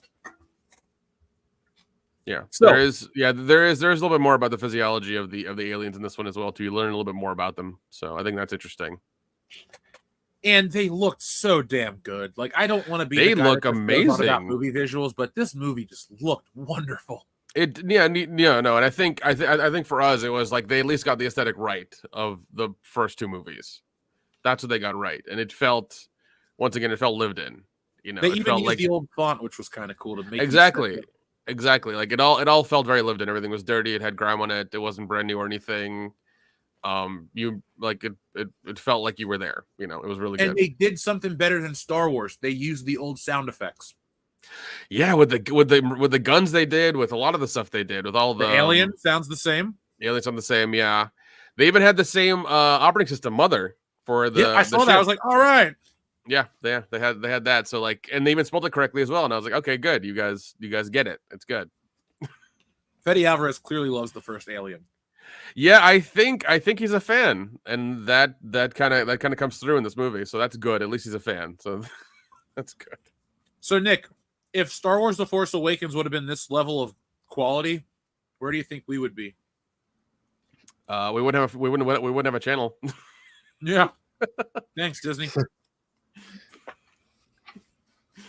Yeah, but no. If once again, if you want to go to the theaters this weekend, want to watch something, go watch Romulus. Yeah. Like, if you've seen Deadpool and Wolverine and you're looking for something else, I'd say watch this. Yeah, you're not going to be mad at it. You're really not. And if you want a horror movie, I'd watch this too. Like, if you're a horror fan, you're like, I don't like Alien. It's too sci-fi shit. It's a horror movie first. Yeah. 100%. Our friend Anubis T100, thank you, Anubis T100, for being a member for 3 months, says, hello, Jeff. Hello, WCBS Council and YouTube chat. Very sorry to be absent for such a long time. How is Romulus? P.S. I got Golgo 13, all movies and series. Well, Anubis, my friend, you and I are in the same club because I, too, have the entire Golgo 13 series on Blu-ray. I have the Professional on Blu-ray, and I have, was it Queen Bee? I don't have the Sonny Chiba one, so you probably got me beat on that one. But I got a decent amount of Golgo. He's my favorite. Him or Lupin the Third. It just depends on my mood. But I hope you had been listening, Anubis, for the last half an hour, so you got to hear our take on Romulus. We spoke very favorably of it. I know there were a lot of member berries, and even they bothered me. But it's going to be interesting writing my review for this movie because I got to take all those things into account. But it was still an enjoyable time. Yeah. So, I mean, that's what you guys want to hear. You want to hear honesty. When the other parts were good enough for you to go, oh wait, they just said get away from her, you bitch. What? And you're like, well, that thing just ripped through that lady's vagina. Like,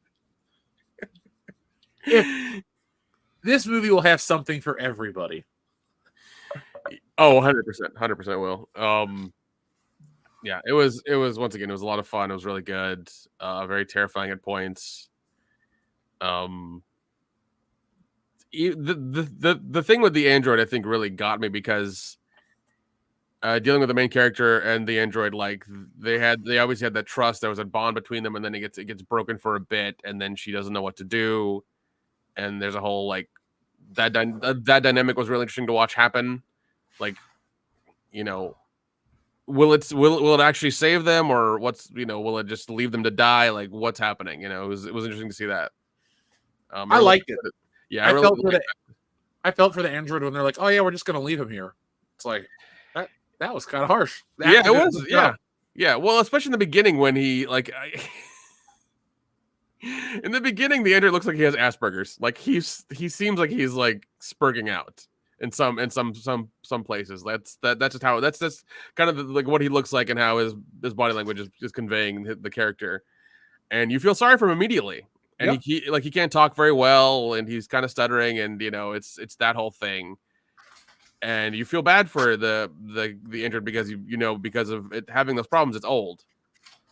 And they haven't been able. They have no money and able to upgrade. So it's just kind of like running on whatever it has. So, you feel for the character. That was what I enjoyed because they leave him in. Yeah, limbo. you actually feel for these characters because they're trying to trying to get somewhere. They're trying to get somewhere better. They're trying to escape their shitty lives and get somewhere better. And it's like, you can kind of sympathize with that. So I think it comes out at the right time too, where things are kind of rough for people. You're like, yeah, I want to get away from my shitty life. Yeah, I don't want to get impregnated by an alien, but hey. Yeah, exactly. So it plays into that too. But no, it was good. It was really good. Yeah, you do have sympathy for the characters. Well, most of them, anyways. And it does work out. You do care about them. So it was good. It's not like it's not like you're counting on the clock of like, okay, like it's this long. How much longer till one of them dies? Like you're not doing that. No, you'll with the exception of one, you'll be like, man, I wish they could somehow have fought to fight for their life or something. But no, yeah, they're gone. Yeah. TLJ Screwjob says, genuinely glad you guys liked it. We / Hollywood need it. We, the audience, always need entertainment. Well, I mean, Hollywood doesn't need it, and they got enough money. But so far the last, I want to say, Twisters, Deadpool, and this like have been good. I haven't seen Trap yet. I want to. I know Jeff said it was not all that, but I definitely want to check it out and see because it wasn't bad though. That's the thing. Like, yeah, it just was okay. Yeah, I definitely want to check it out. I'll probably check it out this weekend and see how it is. But this was great. If you're a fan of the franchise, go check it out. You won't be mad at it. No, Cannon, you haven't missed that. That's our next topic. But yeah, I don't think anyone's going to be too mad at it. I saw the guys from Midnight's Edge aren't feeling it. Hey, that's cool. Their prerogative. I don't like Alien. I don't like Prometheus, and I don't think I've seen Alien River. What's the other one that they made? Covenant. I don't think I've even watched it. So, I don't even care about that part of the franchise. I'm just about the first two. So this was pretty solid. Xavier God, thank you. Says, I meant to say that I didn't like how the Human Torch died, and I didn't find Deadpool annoying, just a little more gay, and I didn't find the jokes landing for me. That's fine. He was definitely gayer. I watched it last weekend and I fucking loved it. I thought it was hilarious as shit. I loved it that they did not stop with the jokes; it just kept going. And obviously, some of them didn't. Obviously, some of them didn't hit, but I still enjoyed what they did, and just all the crap that went into it. I love how they went crazy for part 3, and I was like, this is good. This is how you do a part 3. You up the ante even more. So right. Yeah. Kendo, I'm looking forward to what you think about it when you see it. Yeah, I'll put it on the calendar. Yeah, for 2024 sometime. Yeah, that's one of those. Is it on streaming? Oh, good. I'll put it on my list, and I will try to get to it at some point. Well, I mean, if you actually are looking forward to watching it, just let me know. I'll get your copy. Sure. We'll do a drunk watch for it. Yeah, there you go. I'm in. Just busy. We know. Yeah, but if you're a friend of the series, friend of the franchise, go check it out. It is. I think it is. I want to say it's worth your time. Well, then say it, Nick. Just say it. You have the right to. Fine, goddammit, go watch this weekend. If you love these movies, go watch it. Goddammit. Did it have any Yo Mama jokes in it? Because that really sells a movie to me. No, it didn't have Yo Mama jokes in it, but the android kept saying terrible dad jokes. Yeah, it was programmed by her dad to tell dad jokes. Yeah, it was. Yeah, that was one of the funniest things. It was programmed by a dad to constantly give her dad jokes. And he had done that. You could tell that he had he had a set amount because she kept repeating the punchline. That's how. I thought that was kind of cool at the end though when she tells the one joke and it works out. And then they're whatever. Yeah, and the dad joke thing was very endearing and it was a good little scene they put in there because it's I was programmed by your dad to take care of you and this and the other. It's okay, you got me. I believe it. Very C3. No, I was gonna say C3PO, but that was. I don't like episode 1 that much. Dion, I'm so glad when we get our commentary, you're like, this ain't as good as everyone says it is. I'm like, thank you. Because we were there for it too. We were 10. Yeah, we man. There with our non-dick shaped popcorn buckets and our giant Pepsi cups. Back then when you had commemorative popcorn buckets, they were just still shaped like buckets. Yeah. Right. They just had a design on them. Yeah. Do you still have any of your movie theater stuff? Nope. No. Not that I can think of. Star Wars. No, not from Star Wars for sure. I got my that Spectre Big Gulp cup. So do I. I still got mine. And I got one for No Time to Die. Nice. I think I have my Deadpool 2 cup and a Black Panther cup. That's in case they ever come for me. I could be like, no, man, I'm down with the cause. You can't take me away. we have our Deadpool 2 glass too. So when they come for Kendo, he's like, no, look, I support the cause. I'm cool, man. It's all right. You're like, you don't have enough social credit. I'm like, listen, I went and saw Black Panther the day it came out, and I bought the cup. He's just trying to FaceTime one of us and make sure one of us answers. Yeah, I hope to God Dion answers the phone. Oh, and for all atrocity. That'd be funny. Like here's all the text messages we share on a regular basis. Now that doesn't count. Okay, I'm sorry.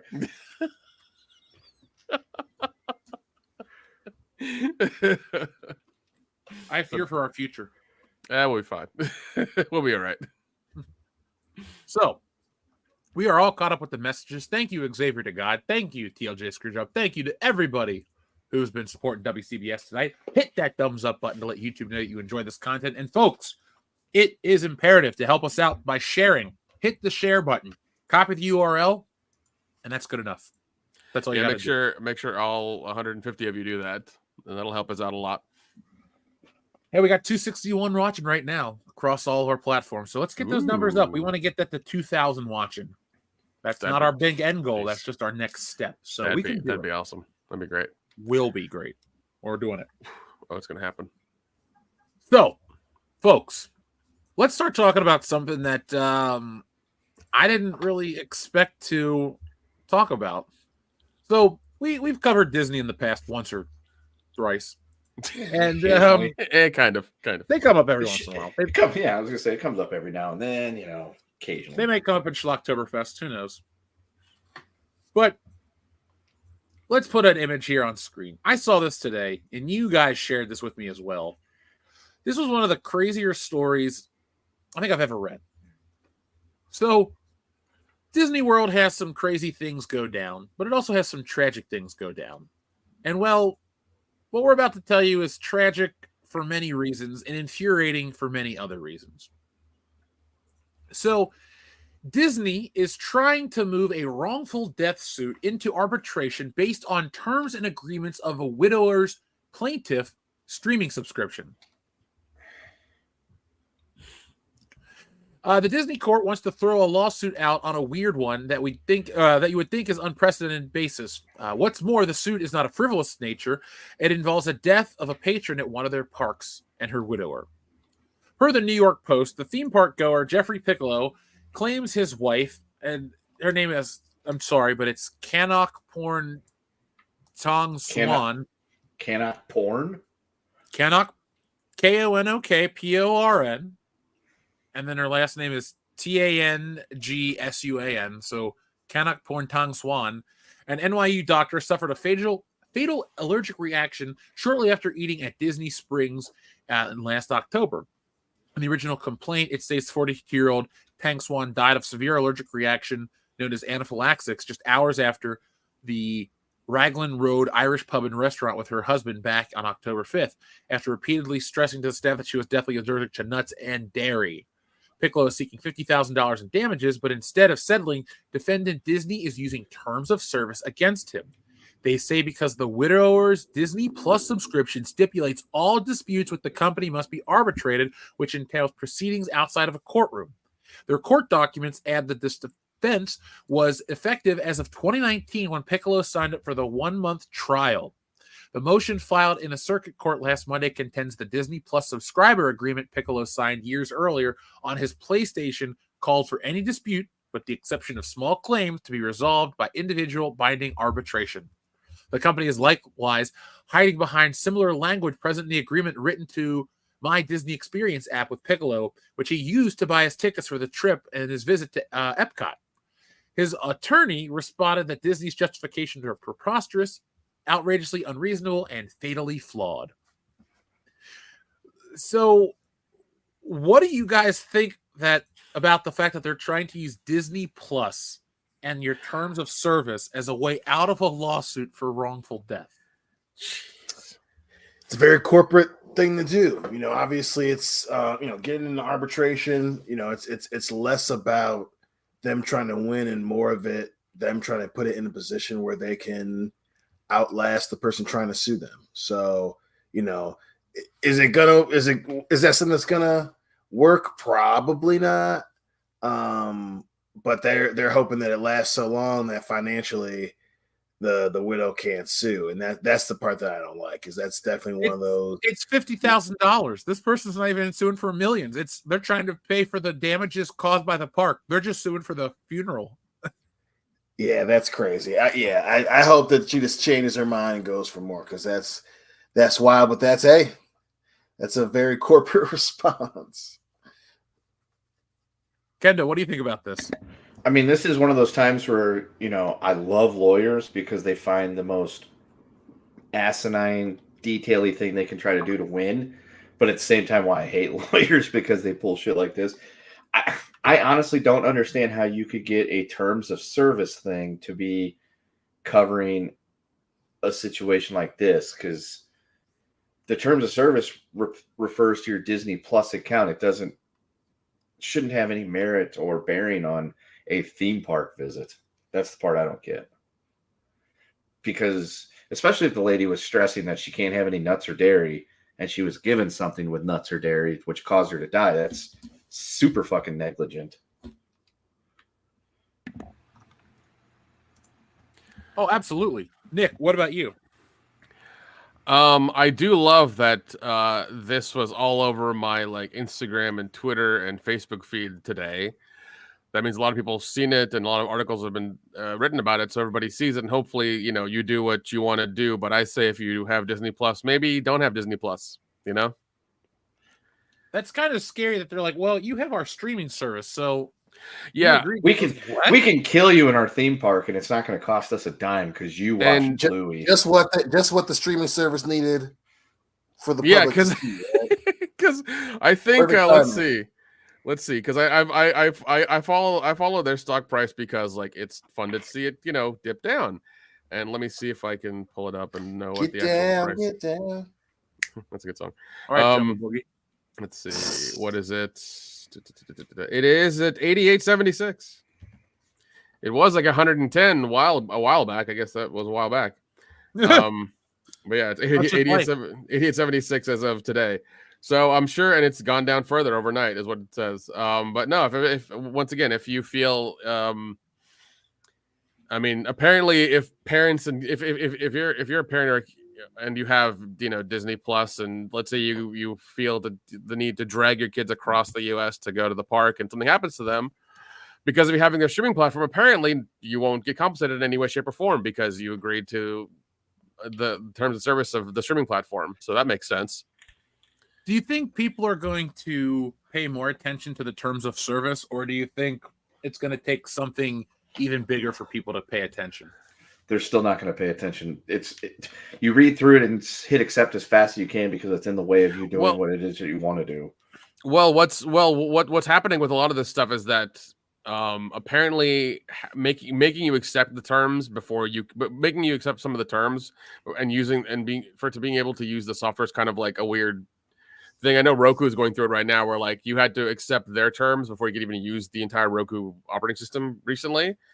And that was kind of predatory because like you couldn't just not accept them and still use the stuff. It just didn't make sense.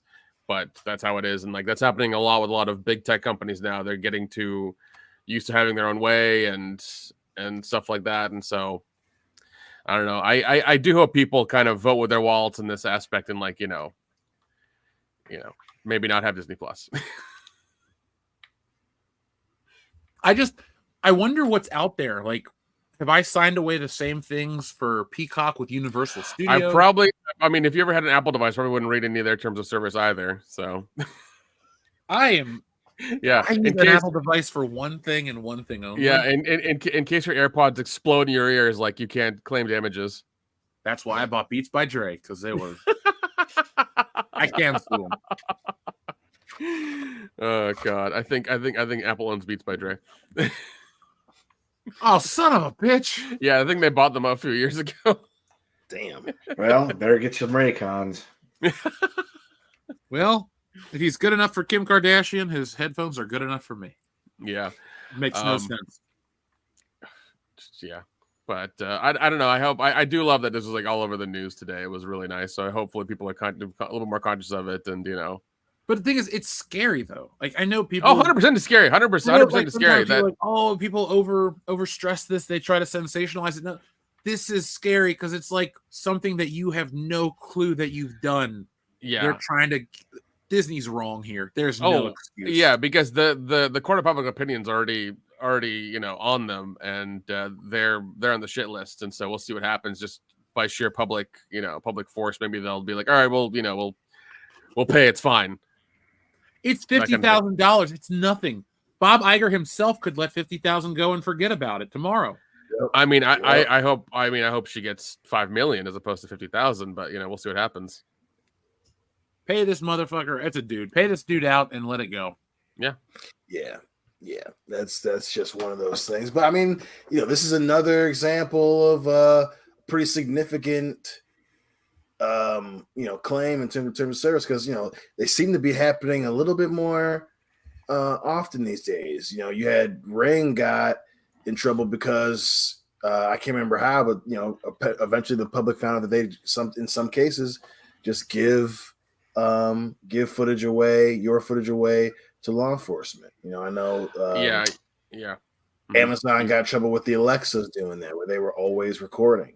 So it's it's one of those things that are starting to kind of build in terms of service and what they can and cannot put in there. And this is definitely, a Hail Mary, but but the fact that they can actually try it is based on the wording of consuming Disney products. That's pretty wild. That's ballsy. But I know you mentioned Ring and Alexa. Apparently, you have to go deep into the settings to turn that off. And even then, is it really off? Is it really off? How sure are you that it's off? Not sure at all. Exactly. Yeah. Because I know with the Ring camera, they were trying to make a show out of it where they were going to just take footage of, of things that happened on your Ring that you may have had in your folder or whatever in your account. And they're going to make a reality show out of it and not pay you for it. Mm-hmm. Yep. Yeah. Yeah, that was going to be a thing, but people caught on and then they just disappeared and it hasn't happened, so I don't know. Well, yeah, this is the all digital future is not that bright. I love my TV. I like having a phone that's a computer and I can pull up anything I want in an instant. I love the speed and convenience, but I also don't trust 90% of this shit. It's not tin hat anymore. It's this is how it's always operates. No. Yeah, it's not tin hat because they keep showing you that it's not tin hat. It was funny because it used to be tin hat. It's nothing listening to us, nothing's happening to us, and then you realize, oh god, it is. They are. Yeah, they are, Yep. and you have to that's why I've become the way I've become, and I'm just building my own stuff and not having to deal with these companies if I can. So. I just try not to. I know it's more complicated, a little bit more, work, but they don't have control of my shit. That's what I like. Same here. And as Dayflux84 said, buy physical media. Yeah, we do, man. Every time, we have plethoras of collections of discs in all of our houses. Oh yeah. Yep. We are massive advocates of buying physical media. Yeah. Physical stuff. That's the thing. I buy physical books. I hate reading on a tablet. Yeah, I buy books. What I do is if I'm done with an Audible book, I'll actually buy the book as well and put it in my collection. So this way, if anything happens, I have the book. So plus you have the audio of it, so that way you can follow along with your fingers since you can't read. Yeah, I know. I'm really bad at reading. It's terrible. I can't read good. That's the worst part. I never learned to read. I can't read good. Adama sent in a very generous super chat. Adama, thank you very much again for this. It started, all right, Jeff. I started watching Batman: The Caped Crusader. Then I got to the female penguin. I actually said out loud, "I'm out," and turned it off. I can't believe that this show is given a green light. Does it get better? Yeah. Okay. So I too do not like Oswald Cobblepot. I didn't think that the gender swap was good or pointed or made sense. The show does get better, but it's really, if that bothered you, I can't recommend you go back and watch it, Adama, because if you want a more traditional Batman story, the first couple episodes aren't about Batman. Episode 1 and 2 are about Barbara Gordon and Renee Montoya, respectively. Episode 3 is about Batman, Bruce Wayne / Catwoman. Then you're going to get to episodes 4 and 5, and Batman is kind of like an afterthought. Then you get to episode 6 and on, and Batman is back at the forefront of the show. And what's hard to overlook is some of the storytelling shortcomings or some of the changes or the swaps that people don't like. But from an artistic standpoint, this show's beautiful. It's atmospheric. It's got really good voice acting. Some of the character design is truly great. But it's like Turbo Man and Booster. You know, you're stuck with Booster and you don't want Booster.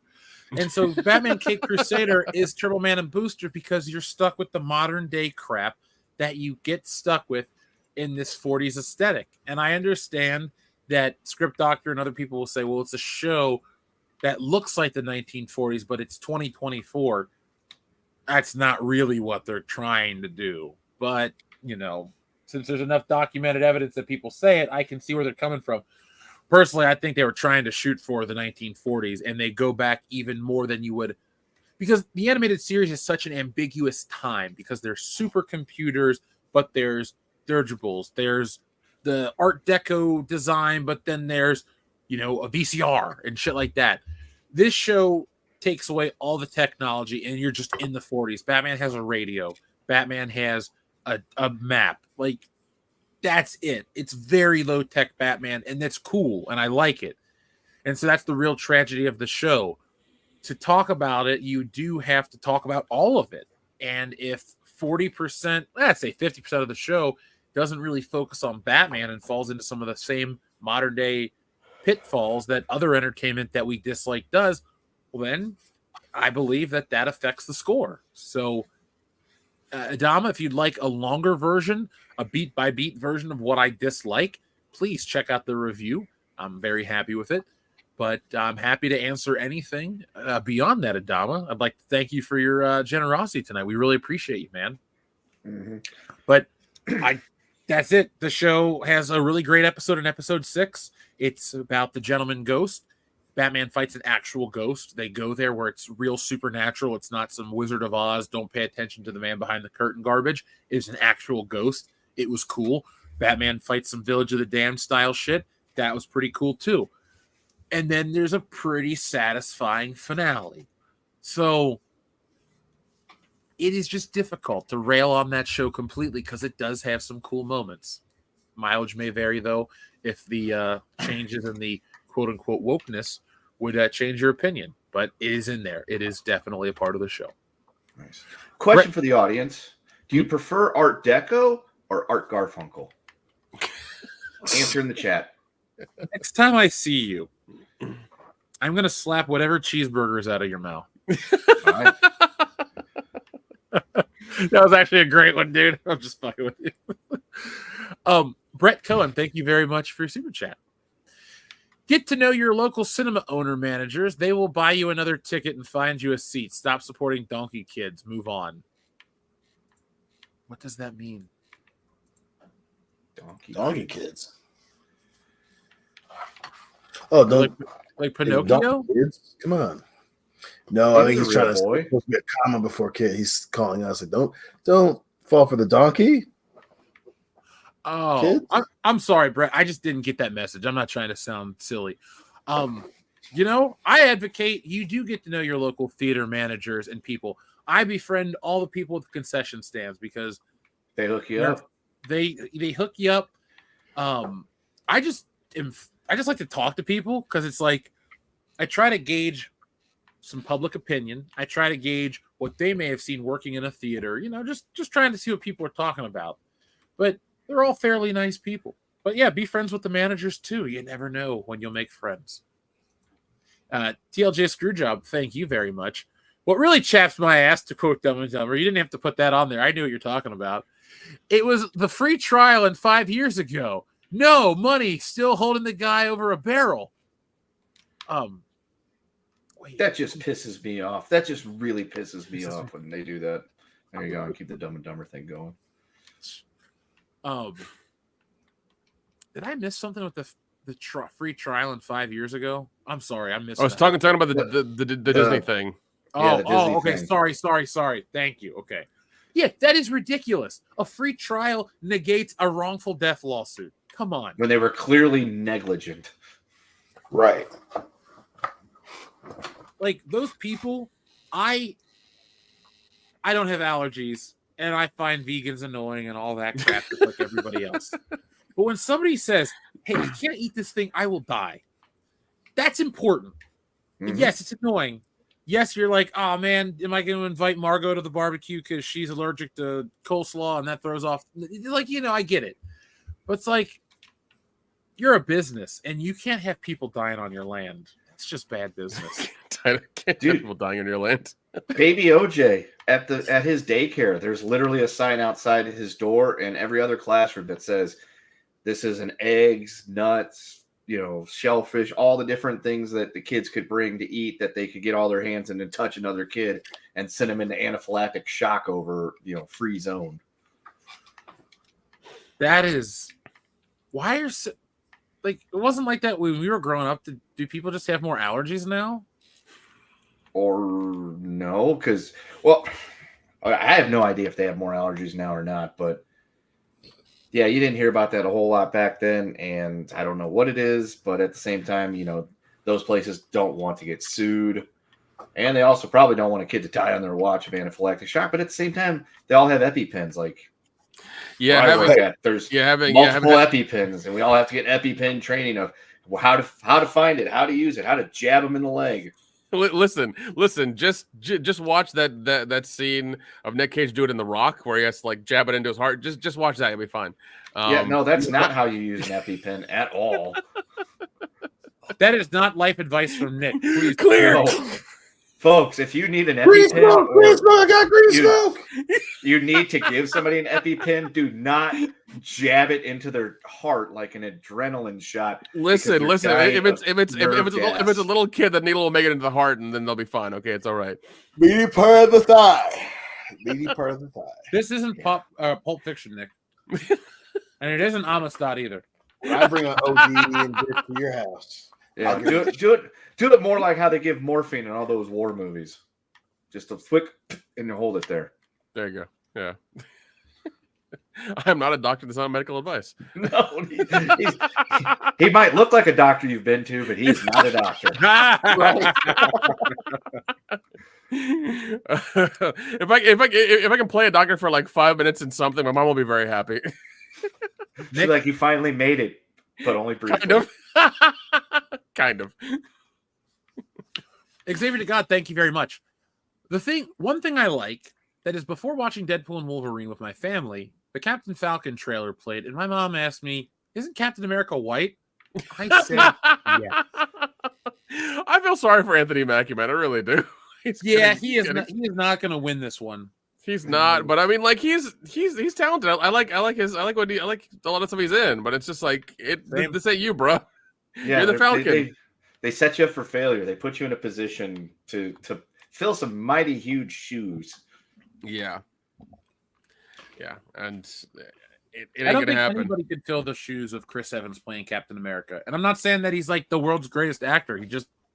People They did love a him in really the good role. job with Captain America. It's like if they brought back Iron Man, it's like no one's gonna outdo RDJ. It's just not happening. Yeah, don't try. I mean, we've had 10 years with those characters, so it's not just going to be switch it up. It's going to be fine. It's no, it's not how it is. Yeah, Even Grain, we won't like it. Ironheart. Was that the docket. Oh God, Ironheart's going to flop hard. Hey, it got reset after the great Marvel purge. So with the Marvel, they're really trying hard. They were listen, man. It's just funny if you say that because they were going to try to have somebody else be Iron Man. It was going to be Ironheart, the best-selling series of Neveryear. Riri Williams is her name. Not a pony to bet on. Game. Oh my God. You can't. I mean, you can't give those comics away. I'm sorry. Well, not for a movie, apparently. No, I'm still disappointed they canceled the New Warriors. I had that on The pre-order. New Warriors. I wanted to see how bad it was. The guy at the comic shop didn't believe me when I told him. I was like, "It came out. It wasn't very good." No, it didn't come out. It didn't come out. No, it never came out. It came out. Which one am I thinking of? Where the kid from Stranger Things was in it? Are you thinking of New Mutants? You're thinking of New Mutants. No. We're talking about the comic, just the comic book New Warriors. That the Internet girl had Internet gas. Yeah, internet gas gas. and the fat backpacker chick. Yeah, Yeah, they can Mutant pull Dora. out. Yeah. Yeah. Yeah, they can pull out any snack from it or whatever. Like, I don't know. It was fucking weird. Was that Because- Marvel trying to troll us? Well, no, because we were gonna buy it and then do like a live reading of it or something. Yeah. It was terrible. Like I said, I They went had to the my comic money. shop and the guy didn't. I was like, "Yeah, can you put me down in the pool for New Warriors?" And he just kind of looked at me. He's like, "New Warriors?" I'm like, "Yeah, New Warriors." He goes, "Are you really want to get that?" I'm like, "No, but I'm going to." I got a question. Do you think Marvel would try to sue somebody if they just tried to take that idea and make it themselves? Oh yeah. I mean, they could try, but I doubt they have the. Do you think Marvel cares enough to put money into that lawsuit?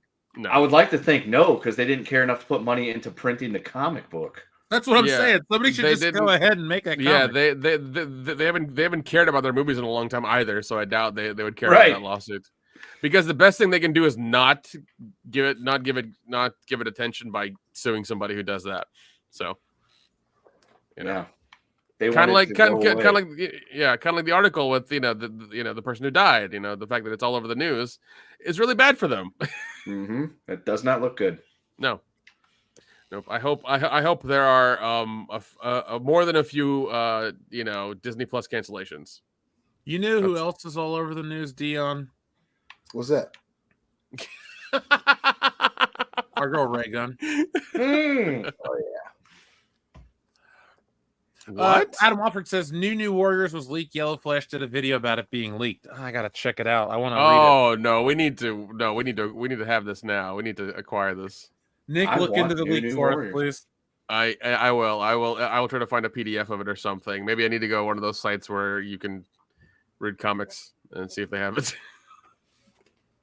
It's just gonna be great. It's fine. I mean, like, if I find a good if I find a legitimate copy, I think we should do like a Patreon reading of it.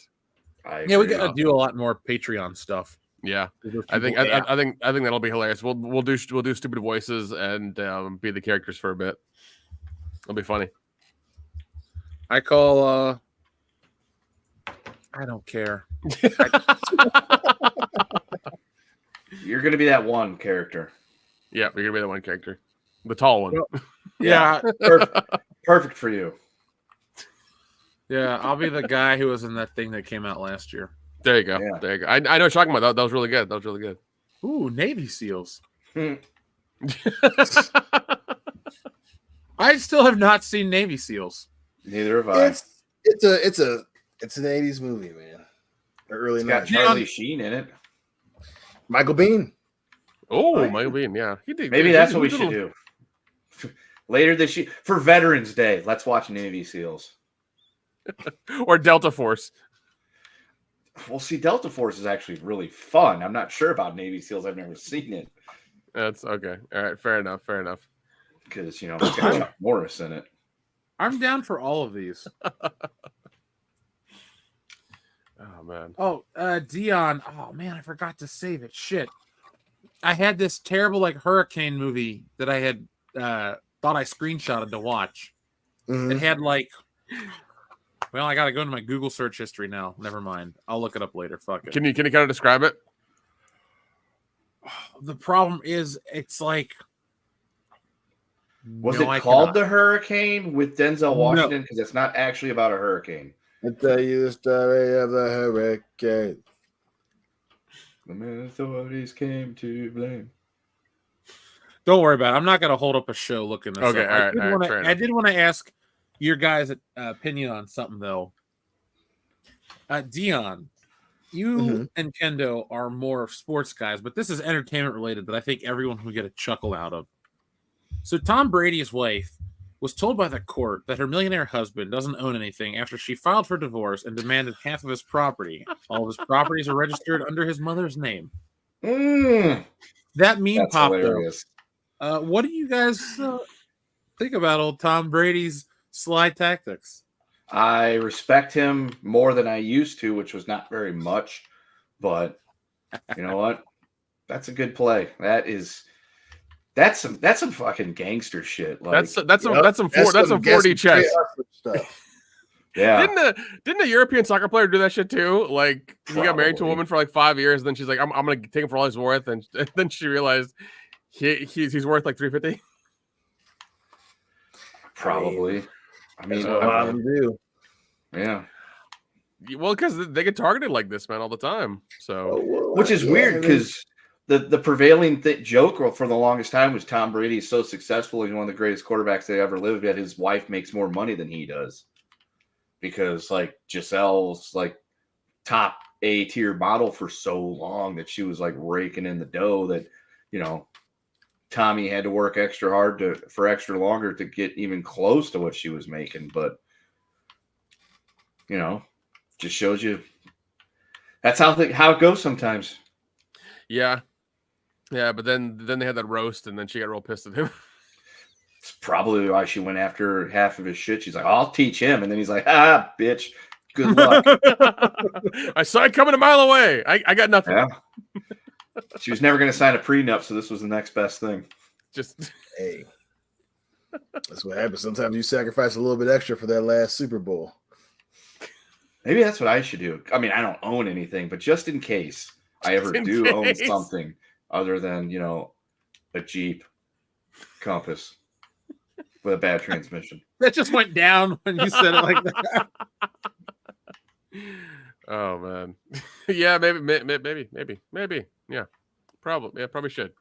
Just put it all in my kid's name. Hustle move. His parents knew some folks, knew some things. Listen, you make it rich, put it in your mama name. Yeah. Put it in somebody else's name. She can't take it from you because you don't own it. Yeah. Hey, we heard it from the big ballers, Manny Fresh and Birdman. Yep. You know, that's gotta be a hood rich. Yeah, I got a house that's in my mama's name. Oh God, I remember that song, man. That He Still might be fly with- that Tom was my favorite song of Brady, the but eighth grade. he got some tricks. Thank you Well, there very you much, go, Flux folks. 84. If you ever don't want to lose half your shit, put it in your parents' name. Yep. And then make yourself the executor of a living trust or whatever that is, and that you can avoid the whatever inheritance tax or some shit like that. is it capital gains tax? Or That's is what it is. No, no, it's inheritance. Capital gains is stocks and shit. Oh, okay. Okay. All right. Well, there you go. We are not a financial advisor. No, we are not. Like, we give some real advice, But you still More- shouldn't take more- it. You still shouldn't take it. more real advice than you realize. Just You don't. should just trust our taste in movies and shows. Just do that. That's fine. I mean, we'll give you the advice now of, you know, put anything you own in your mom's name to keep, you know, somebody else from getting half. Right. She'll get half. She didn't get a point in the Olympics. So why should she be entitled to half? That's the part that blows my mind. The zero. But then you watch the routine. Did you and you're like, watch it? I did. I mean, it makes sense. Well, that's why Smokey had to market 0. Market 8, dude. Her toe was over the line. What's over I the don't think that's what was over the line, dude. her having a Damn. seizure? Her having a seizure on that stage was over the line.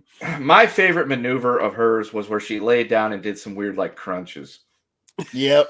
On the side. Yeah. She was trying to get her workout in. Yeah, It's like one of my that favorite one. That one right memes. there. There it is. That's the very part. There's so many memes where it's like when your toddler tells you, watch this. Yes. I was like, yeah, that's so accurate. Oh my God. I'm not going to pretend that I know a thing one about breakdancing, but I know that's not good breakdancing. Yeah, that ain't it. I just love the confidence she has with that last like Tyrannosaurus move. Oh my God. I hope for her popularity she starts her own fan site very soon. I don't think she's gonna have the pop. I think she's actually hated. Like, this isn't some like, ha hawk to a girl. You kind of are funny, and we don't really dislike you. You're just there. This is like, you've embarrassed your country. You've Yes. I've embarrassed been your watching country. Australian news footage. They're pissed off at this lady. You've They're embarrassed like, your country. Get the fuck out. Yeah, This they is don't- up there. I'm you know what? At this point, I kind of hope she gets deported. I do too. This is up there with the Dion probably knows what it is. The track thing. They were doing like some kind of Olympic trials or something like that, like 2 years ago. And the organizer for it, I think it was like the African Continental Championships for like track and field or something. Well, the organizer of like the Somali team, they didn't have anybody to do the 100 meter. So she like got her like niece or somebody that has like no track and field experience whatsoever to be a part of it. And so you see this lady show up in like this t-shirt and shorts to run the 100.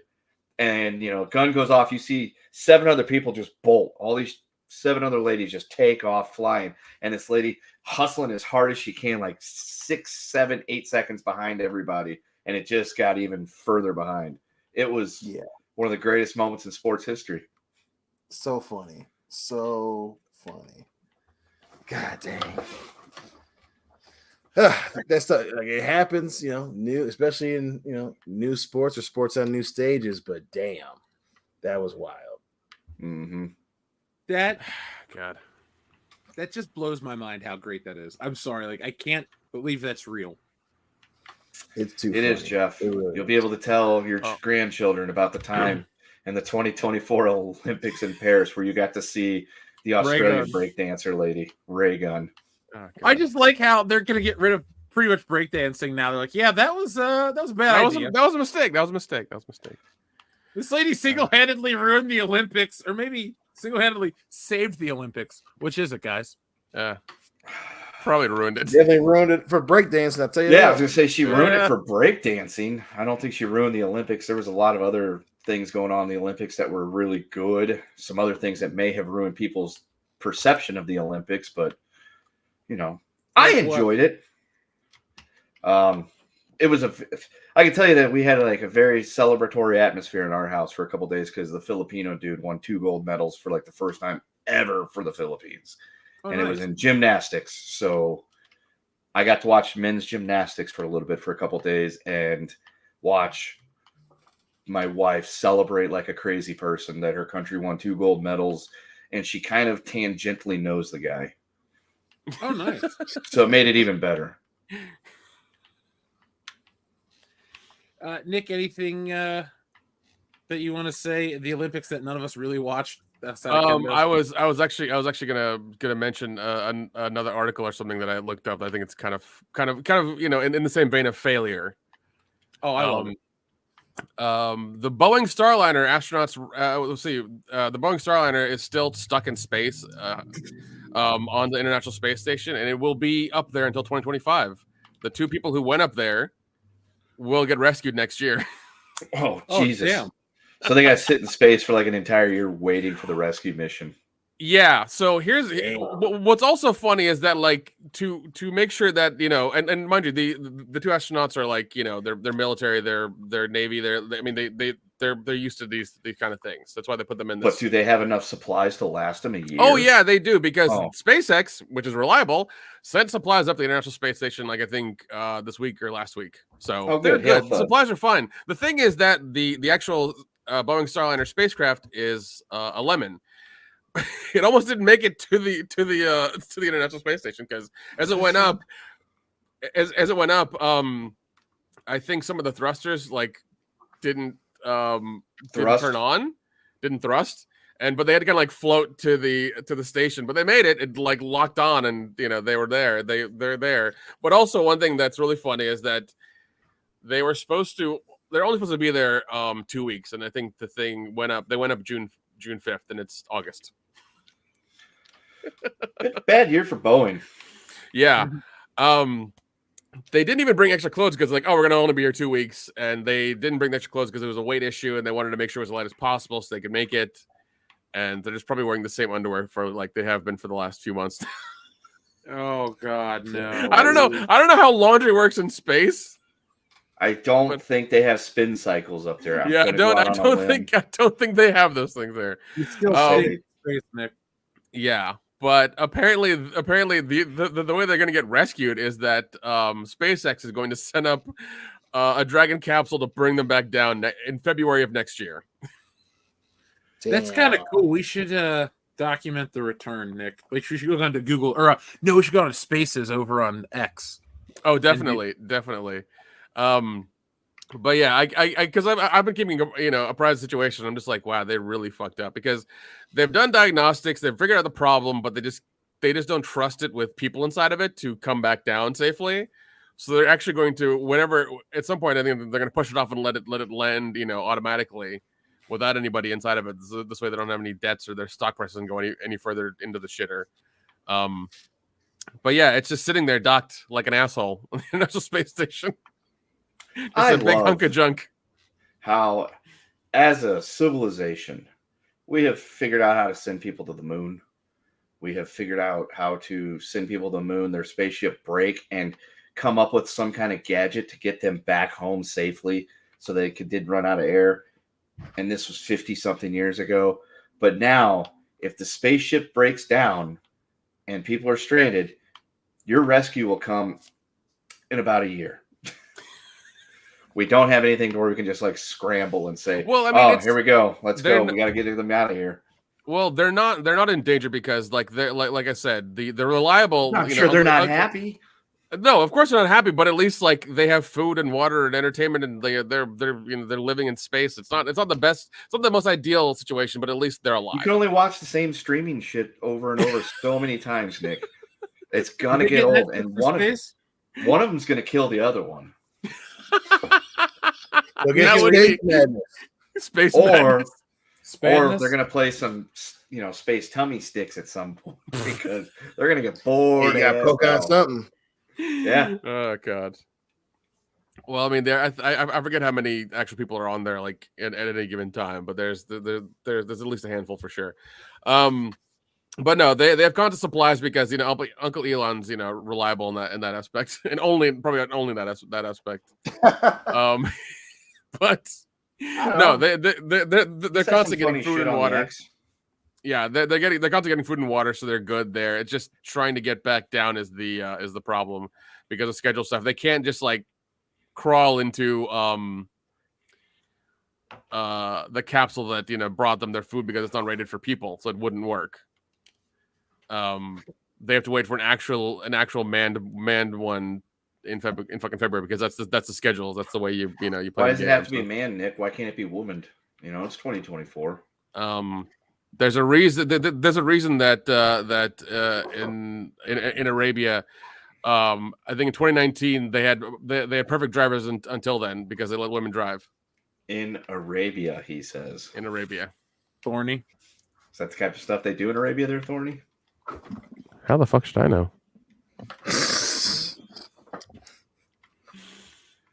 But yeah, there's that massive failure. There's also another massive failure I have as well too. If you want to keep going down this rabbit hole, why not? Let's keep tripping down it. 2.9 billion with a B records include social security number stolen in data hack. Mm-hmm. Oh well, we're all screwed. An enormous amount of social security numbers and other sensitive information for millions of people could be in the hands of hacking group after a data breach and have been released online in an online marketplace.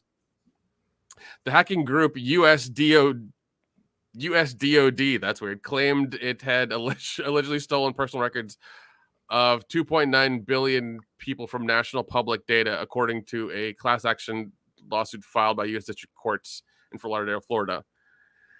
Oh my God. So yeah, if you're getting weird emails, calls, or whatever, that it's more so recently, it's because of that. My mom's been getting crazy calls. She'll tell me I got all these spam calls from this and that. So I guess that's the case. Yeah, it definitely happens. Yeah, National Public Data is a Florida-based background check company operated by whatever U.S. said they reached out to National Public for a comment. The company has not publicly confirmed the data breach, but somehow we know about it. Yeah, so class action lawsuit, press release that's stolen file includes 277 gigabytes of data. includes names, addresses, histories, relatives, and social security numbers dating back to at least 3 decades. Jeez. So 30 years of data. Think they're going to These do something hackers with the dead people's social security number? I don't know, man. When you consider dead people and it being 2024 and things like that, it gets very tinfoil hat. No one's ever really gone. Yeah. So I don't know. It's When are we going to use AI to bring back the dead?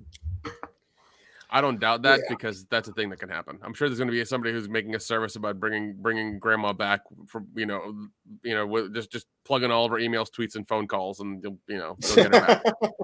Oh no, you're going to get like a really stupid version of your grandma because Yeah. she doesn't know how to use computers. Yeah, so it'll be that. She still types with 2 fingers. Oh my god. Yeah, but that's what's going on in the world. Do things seem slightly better to you? Because they do to me. It's like we're just dealing with a lot of stupid stuff. It's like we stopped living through history for all the wrong reasons. For This year's fine. It's just an election year, so things are going crazy every couple of days because of something that's happening or something find out something or whatever. I don't care about it, but it's fine. It's fine. It's okay. Sure, I feel like I feel like just the just because we have access to everything and we're seeing everything at like lightning speed is the problem. That's really what it is. A lot of small things get blown out of proportion for no reason. Like the end of the world as we know it. Yeah. I feel fine. I'm glad you do, Kendo. I also know the frequency. Yeah, but you always bitched about how you hated that joke. I haven't heard it in a while, so it kind of faded in the anger.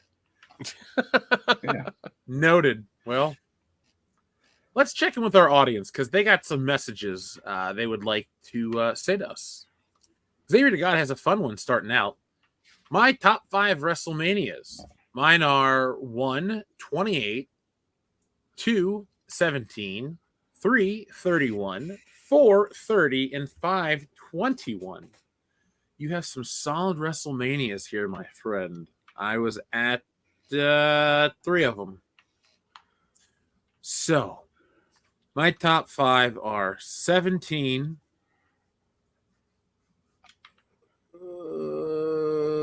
21.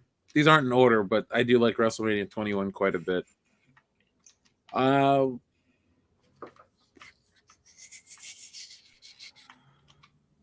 wow, this is hard. WrestleMania 19, that is a great show. Can't say 14 or 13 because they're they're 1 or 2 match cards for me, so they're not like great events. Right.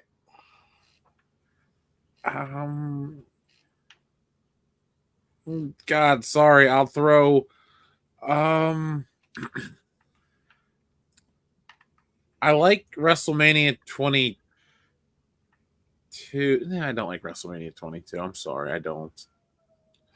You guys can chime in. I'll come up with 2 more in a minute. I'm trying to think. I mean, no particular order, probably 17, 18, 20, 30, and I'll round out my top 5 with 3. No particular order. I'll take 10, 17, 19, 30, and I'll just say 34 because that's the only one I've been to. And the WrestleMania part sucked, but the weekend was awesome. You damn right it was. Mm-hmm. Okay, I figured it out. It's 17, 19, 21, 30, and 30. Niner. 39 was great. But WrestleMania 40 was awesome too.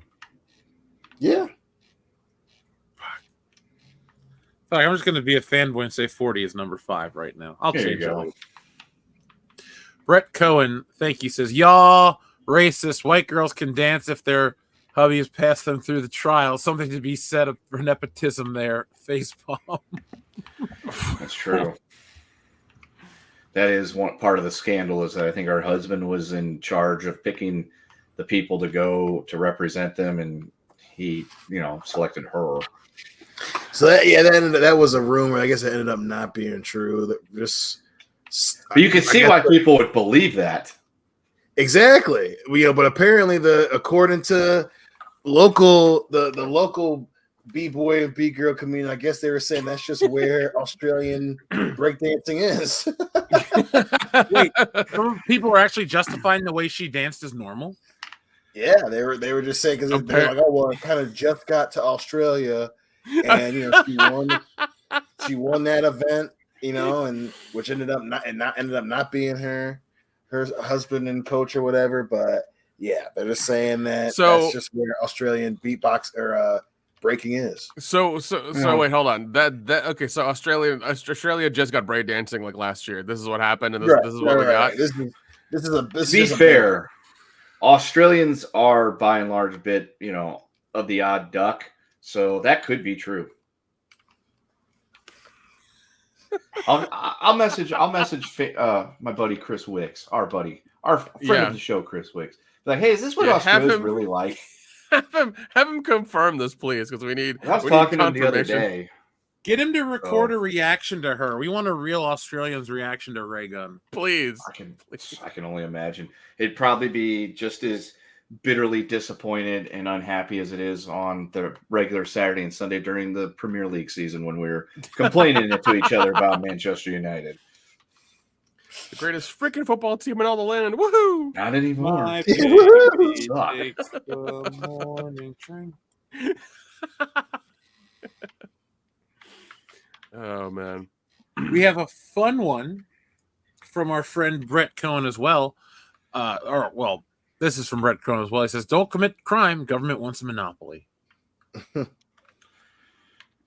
don't commit crime. Xavier to God, this is the fun one. Who has the better, Macho Man or LA Knight? Macho Man Randy Savage. Yeah, Macho Man for sure. LA Knight is good. Maybe but the best not out there Macho right now. Man Randy He's Savage. not Macho Man. He's not even Macho King Randy Savage. Or even NWO Wolfpack Randy Savage. Or TNA Randy Savage. Or Be a Man Hogan Savage. Okay? LA Knight is great, but he is not Macho Man. So that's really all there is to say about that. I don't have anything disparaging to say to you. No, I mean, we all like LA Knight. LA Knight's fine, but he is nowhere near the same level of Randy Savage, and that's why the for Randy Savage is better. There you go, folks. WCBS has voted on it officially. The best person to ever say the word is Macho Man Randy Savage.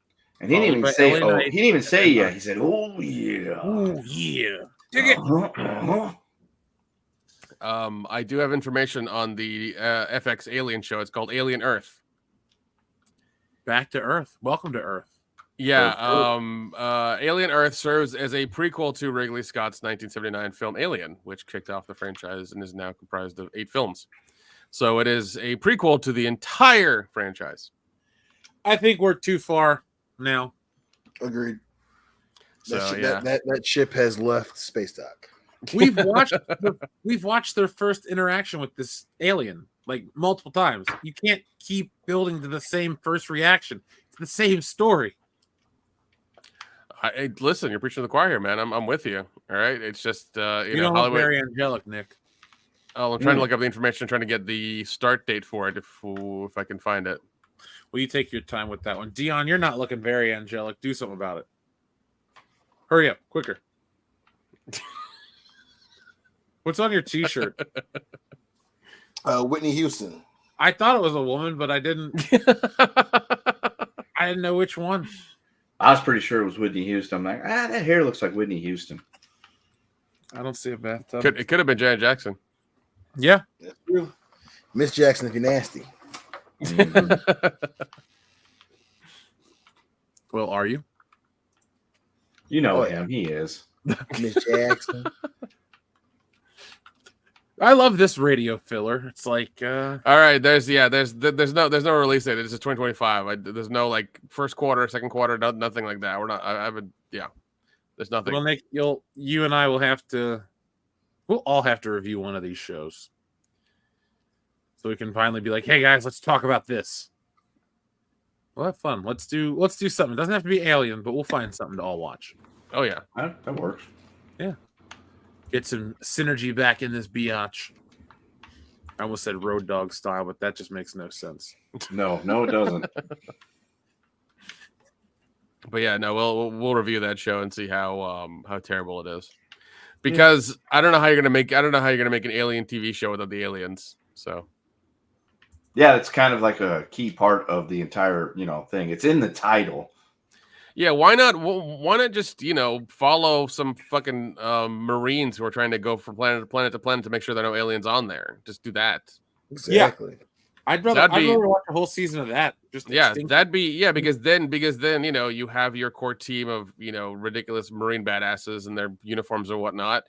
They get flown in, flown out, dropped from space, whatever, and you have your action, you have your story, you have your whole thing.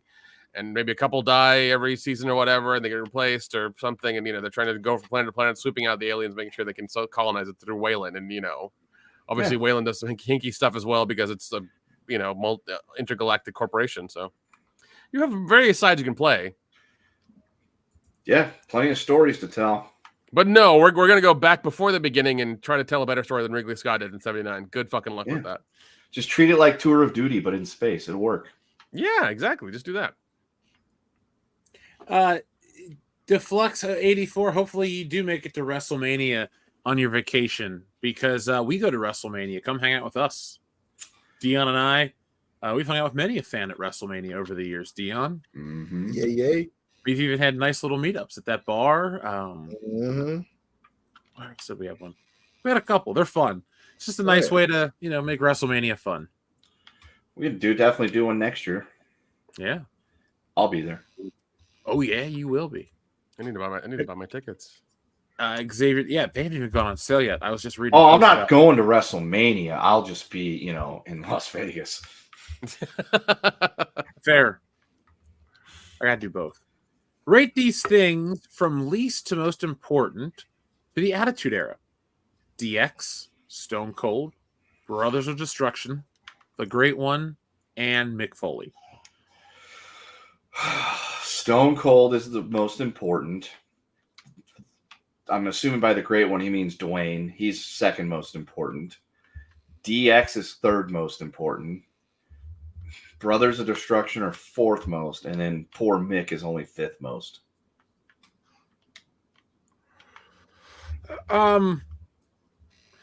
I want to agree, but since you said the words, there you go. I'll agree with you, Kendo, because I can't say Stone Cold's better than The Rock, but since you said it, I'll just go with it. Because I'm being honest here. I didn't say Stone Cold was better than The Rock. I just said he was more important to the Attitude Era than The Rock by a smidge, because the Attitude Era starts because of Stone Cold and his rebellion against Vincent Kennedy McMahon. And it ends with his unification. Kowtowing. Yeah. To Vincent Kennedy. Vincent's the greatest bad guy of all time. I mean, it's hard to disagree, especially considering a lot of life imitating art and him being a alleged massive heel in real life. A real shit heel? Yeah, we can go with that. That's a good one. I thought it was a good choice of words. Dion? I'm gonna go Austin Rock. I'm gonna put Mick at third.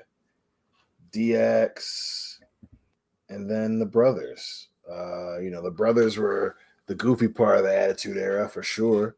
But you gotta have Stone Cold, like you said. That's what started it all. But Mick was the hardcore side of it that they needed. You gotta have Mankind. You gotta have Mankind, that beautiful night in 1998 when Mankind took a dive off the top of the Hell in the Cell, man. That's a huge part of it too. So he's comfortably in third place for me. Plus, when he won the belt, WCW never caught back up. Nope. Butts do were love put in Mankind. seats. Mm-hmm. I think what makes Mankind greater than the other ones when I think about it is the fact that he came and went. You didn't need him to, like DX had so many returns, and then they kind of, I don't know, they just belittled their appearance to me. I didn't really enjoy him after a certain point, like around 09. Oh God, that 2-man version of DX was just insufferable. It never should have been reunited. When it started, and it was Triple H, Chyna, and Shawn Michaels.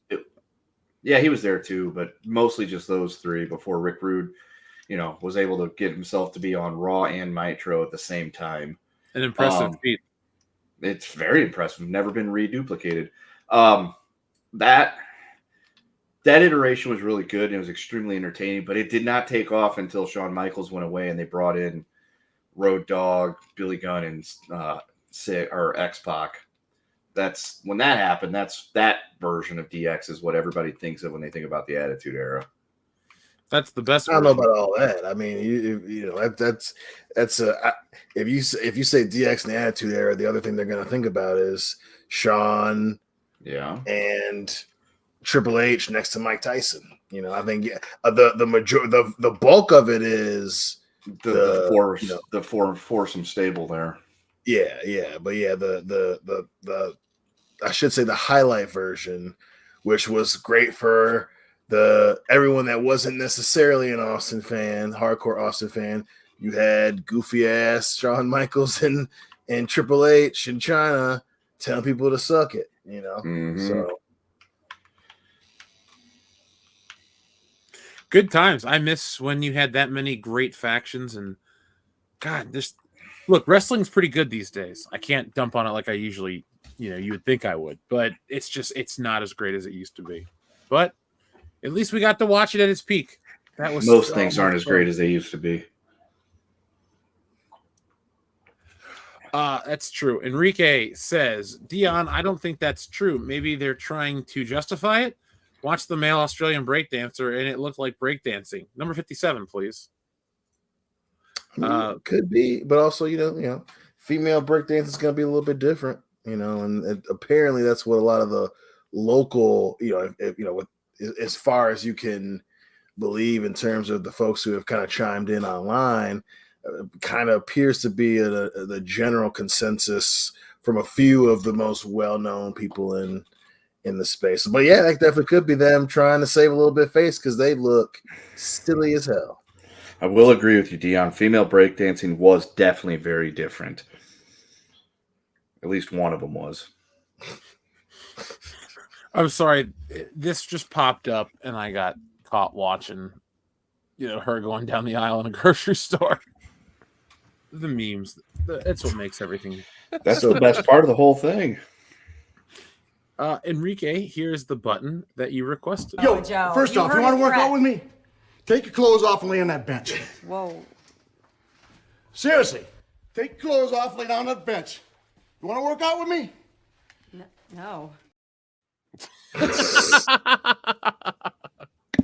To be fair, if that's the requirements, I'm not wanting to work out with Scott Steiner either. Yeah, I don't. I won't pass. Yeah. No, not happening. Like, you're cool and all, but no. Ooh, somebody says, Mr. Bone says, Foley's got the most famous match of the Attitude Era. I'll give you that. Like that. Yeah, I never thought of it that way, but that's the truth.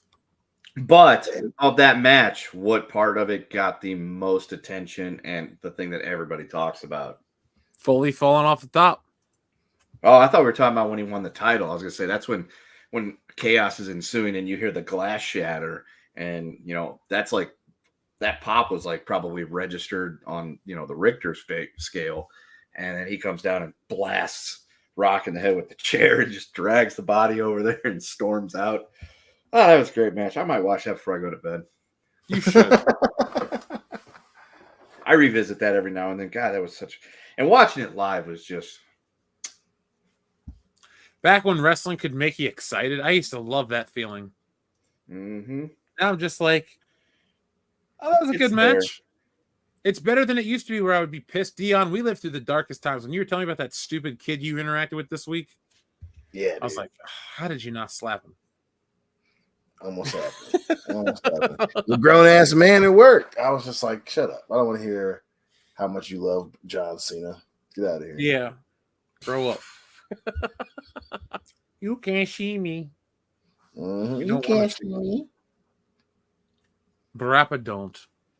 Enrique says, wait, are you guys not going to Japan? We announced that during the Acolyte, right at the end of it, how bad everything was and how we're just like, it's not worth talking about Star Wars. It does nothing for us. Yeah, it's not worth us getting the passports and spending the money and traveling there and giving them more money. So Yeah.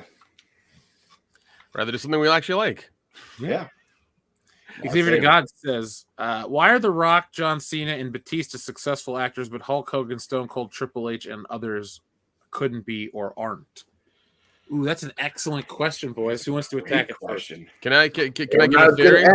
Can I get? Yeah, you know what, Nick? You can go. I'll give a theory because I feel like the Stone Cold, Triple H, and Hogan weren't committed. And maybe their money was more into WWE, so they didn't want to like go all in acting and then not make any money, and then they couldn't go back or something. So they didn't want to let go of that income stream. So they just sort of kind of like in the middle there, doing their thing, and they're like, all right, I'll do a couple of them and see how it goes. Oh, it didn't go too well. I'm going to go back to wrestling. So or start a podcast or make beer or whatever. So Stone Cold does all those things. Yep. Yeah, I know. That's my theory. Dion. Mm-hmm. Oh yeah. Well, yeah. Stone Cold's just Stone Cold could be Stone Cold. Triple H. I think the amount of time he would have had to commit to becoming an actor would have taken away from wrestling. And he knew his dad owns the dang company. Plus the movies that he were in were majority WWE affiliated. Because I think the only other one that wasn't WWE affiliated for Triple H was, I think, Blade Trinity. But, the rest of the other two were that WWE Goldwyn connection where he was in a couple movies. And, I don't think he was just that good. Whereas, Batista can act. John Cena can act pretty well. Even, Dwayne, not lately, but Dwayne "The Rock" Johnson, and at least in terms of big budget action movies, can act well enough, So yeah, if only Austin had a more prolific acting ability for the big screen as opposed to just the weekly television screen. But you know what? It's great because he made more money in wrestling than anybody. Yeah, and he can ride off into the sunset and take his projects and live the best life possible. And he's in pretty good shape, so I know who's living probably the best. Kendo. Well, for starters, Hulk Hogan is a terrible actor. If you've ever watched him in anything, he is an awful actor. Dookie. So that's part of the reason why Hogan never made it, on top of the fact that most of the movies he did were like kiddie, type of movies and things like that, mainly because the appeal was the name Hulk Hogan being in the movie, definitely not his acting ability. So I think that's part of the reason why he never panned out. Dion pretty much hit the nail on the head with Triple H. All the stuff he did was pretty much WWE sanctioned stuff, on top of the fact that I don't think he's really that great of an actor either. Maybe as a wrestling actor, yes, but not, the silver screen. And who's the other one? I don't think so. Weird. I think that's his thing. I don't think becoming an actor was what he actually ever wanted to do anyway. So that's why it never took off for him. But then, you got the other three. Rock, struck while the iron was hot, got into some big budget action films, and that the way he was viewed became more of an action star as opposed to a wrestler. John Cena, as much as we like to give him shit, is actually a pretty funny dude and is kind of entertaining when he's not, in his jorts, slinging fruity pebbles and giving shitty, power bomb finishers. And then Batista's actually, he knows what he's doing. He's actually a good actor, except for when he was trying to get a match at WrestleMania 35. That was bad acting. Give me what I want. What do you want? Well, to try to expound upon what these guys said, so I don't sound redundant, I also argue Batista looks different as well as The Rock, so that works. And but Batista's committed to acting, which is impressive because the guy does not suck. I know I guess we're trying to be funny about it, but realistically, he does not take me out of a movie. He was a great Bond henchman. Even though I wasn't a fan of The Knock at the Cabin, he still did a convincing job. I believed that character. I give him credit. I think the other thing just comes down to talent and desire, and Triple H was never meant to be anything but a pro wrestler. Look at him. Now that he runs wrestling, wrestling's good. So I'm glad it didn't work out as an actor because I didn't think he was a bad actor. Like in The Chaperone, I enjoyed him. Dion, remember when we watched that in college? We were like, that didn't suck. We were like, we couldn't comprehend that it didn't suck. We kept looking at each other like, that was okay. Like, yeah, man. He's not awful. That's not Blade Trinity. Not Blade Trinity. Yeah, listen, I love that movie too. Hey, fuckface, you see my dog?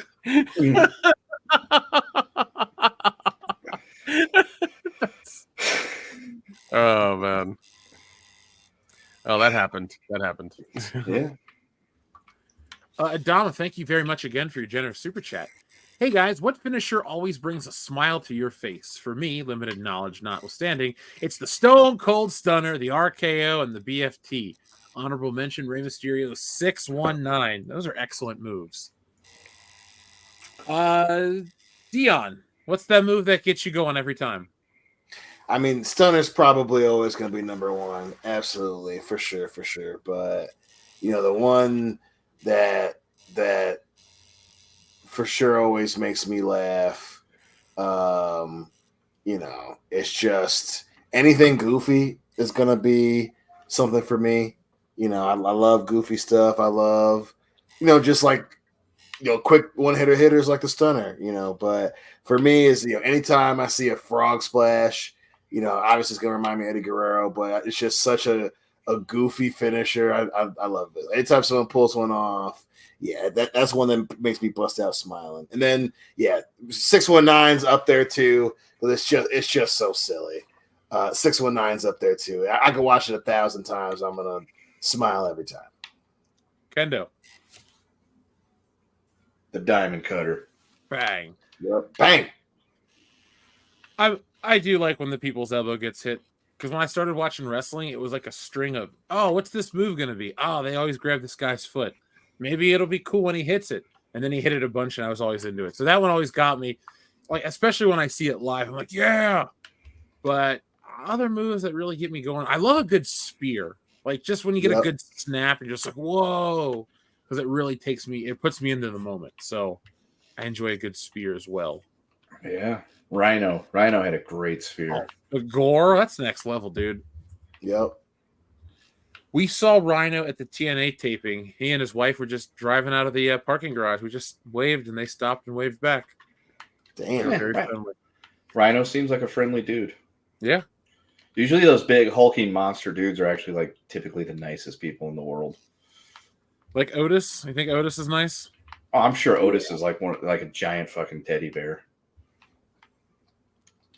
Well, I know that Otis is surprisingly entertaining, especially these days. Mm-hmm. He is surprisingly entertaining. This Alpha Academy, Wyatt 6, American Made, I'm not my favorite feud in wrestling, but it's up there. His whole Mandy Rose thing was immensely entertaining as well. Oh, dude, I bought into that one pretty heavy. Yeah, it was like Beauty and the Beast. If someone calls you Beast, I'll rip your lungs out, or their lungs There you out. go. So, guys, I think we should go. We should keep this one under 3 hours. Cool. All right. Dion Let's looks do it. happy. He's like, cool. Yeah. He's had a hard day. He's like, I need to go to bed. He's like, I'm gonna get to bed before Friday. That's an awesome change of pace. I need to get up and make videos for the channel. So, folks, be on the lookout for more content. Oh, another super chat. Thank you very much for that. I'll never complain. DJ Screwjob. Would up-and-coming Andre, a.k.a. Jeff's dad, or Stone Cold make it in the WWE today or get lost among the hundreds or so of other wrestlers? Fat asses, please. While I queue up this button, what do you guys think about this? This is another good question. I mean, nowadays they'd still be huge. Andre was just, Andre especially was young otherworldly. Andre. Yeah, young Andre, that dude would have been a superstar. And even Stone Cold Steve Austin, you know, now they're kind of slowly getting back to the whole anti-hero thing again. So yeah, I think he'd be. And plus, just, you know, so much of his shit was good. I mean, Jonathan 316 is an overplayed clip, but it is still amazing. Just that you thump your Bible. Austin 316 says, "I just whooped your ass." That's just so good. And it was all brought to us by the curtain call.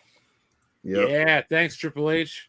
You Yeah, had to hug there you your go. candy-ass friends. They kept me down for 3 years. So there you go. Maybe Triple H was the most important part of the Attitude Era because it was his suspension from all of that, or not suspension, but getting, you know, fucked over for pulling that stuff. Family led to Stone Cold winning the King of the Ring that year. Yep. You know, that might be a really good point to make. I think we should explore that further on the channel. Absolutely. Folks in the chat, would you like to hear another discussion about that? Let us know. We'll pre-record it and put it up here for you guys. Here's the button you requested.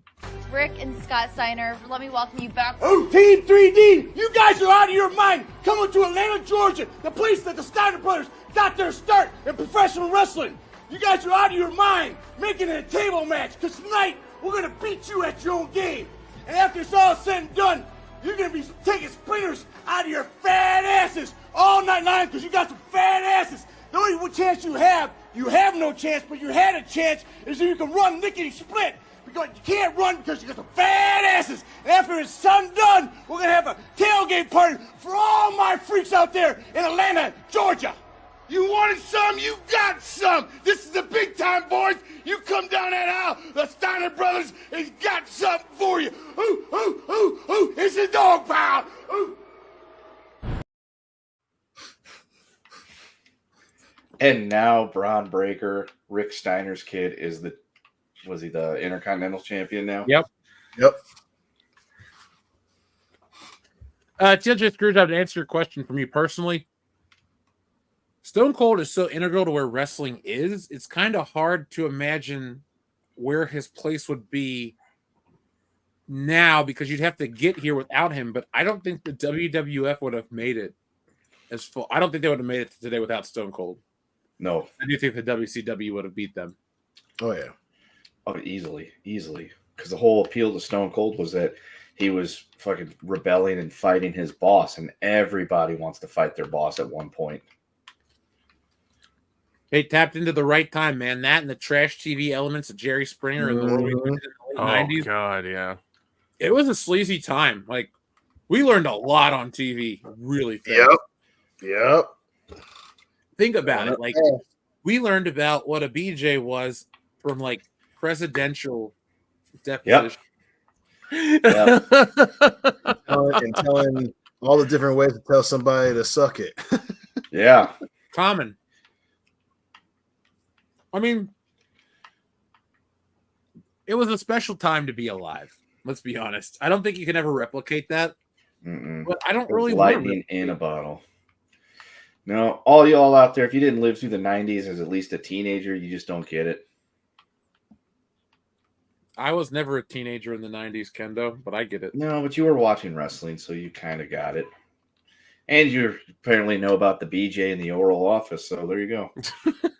I was a smart kid. I knew how to read. And also about OJ racing down the street. You know that too. Yeah, well, it was all over TV because he was wrongfully accused and persecuted. Sure. Well, allegedly. Yeah, killer of his wife has finally been, I respect the courts of the United States and their decisions, and he was found not guilty by a jury of his peers. Peers for peers? Sure. Juice would do that shit, man. I don't know why people keep putting that on him. Well, Orenthal James, right? Yeah, R.I.P. How do you follow that up? That's not me. What do you say? I mean, he was one of the best parts of Police Academy. I don't know why everybody wants to rag on him. Dion, why would one want to rag on Orenthal James Simpson? If they're a Jets fan. That's true. So he's not perfect, Kendo. Well, I mean, if you're a Jets fan, but who gives a shit about Jets fans? You're right. You don't know anything. You're a Jets fan. Yeah. No. Sad sacks, holding on to one thing that happened 50 years ago. What, they win the second Super Bowl? Third. And they still think Joe Namath is some kind of wonderful quarterback. It's like, nah, you got lucky, dude. He got hot at the right time. He beat Johnny Unitas. Calm down. Yeah. It's a great accomplishment, but that's the one.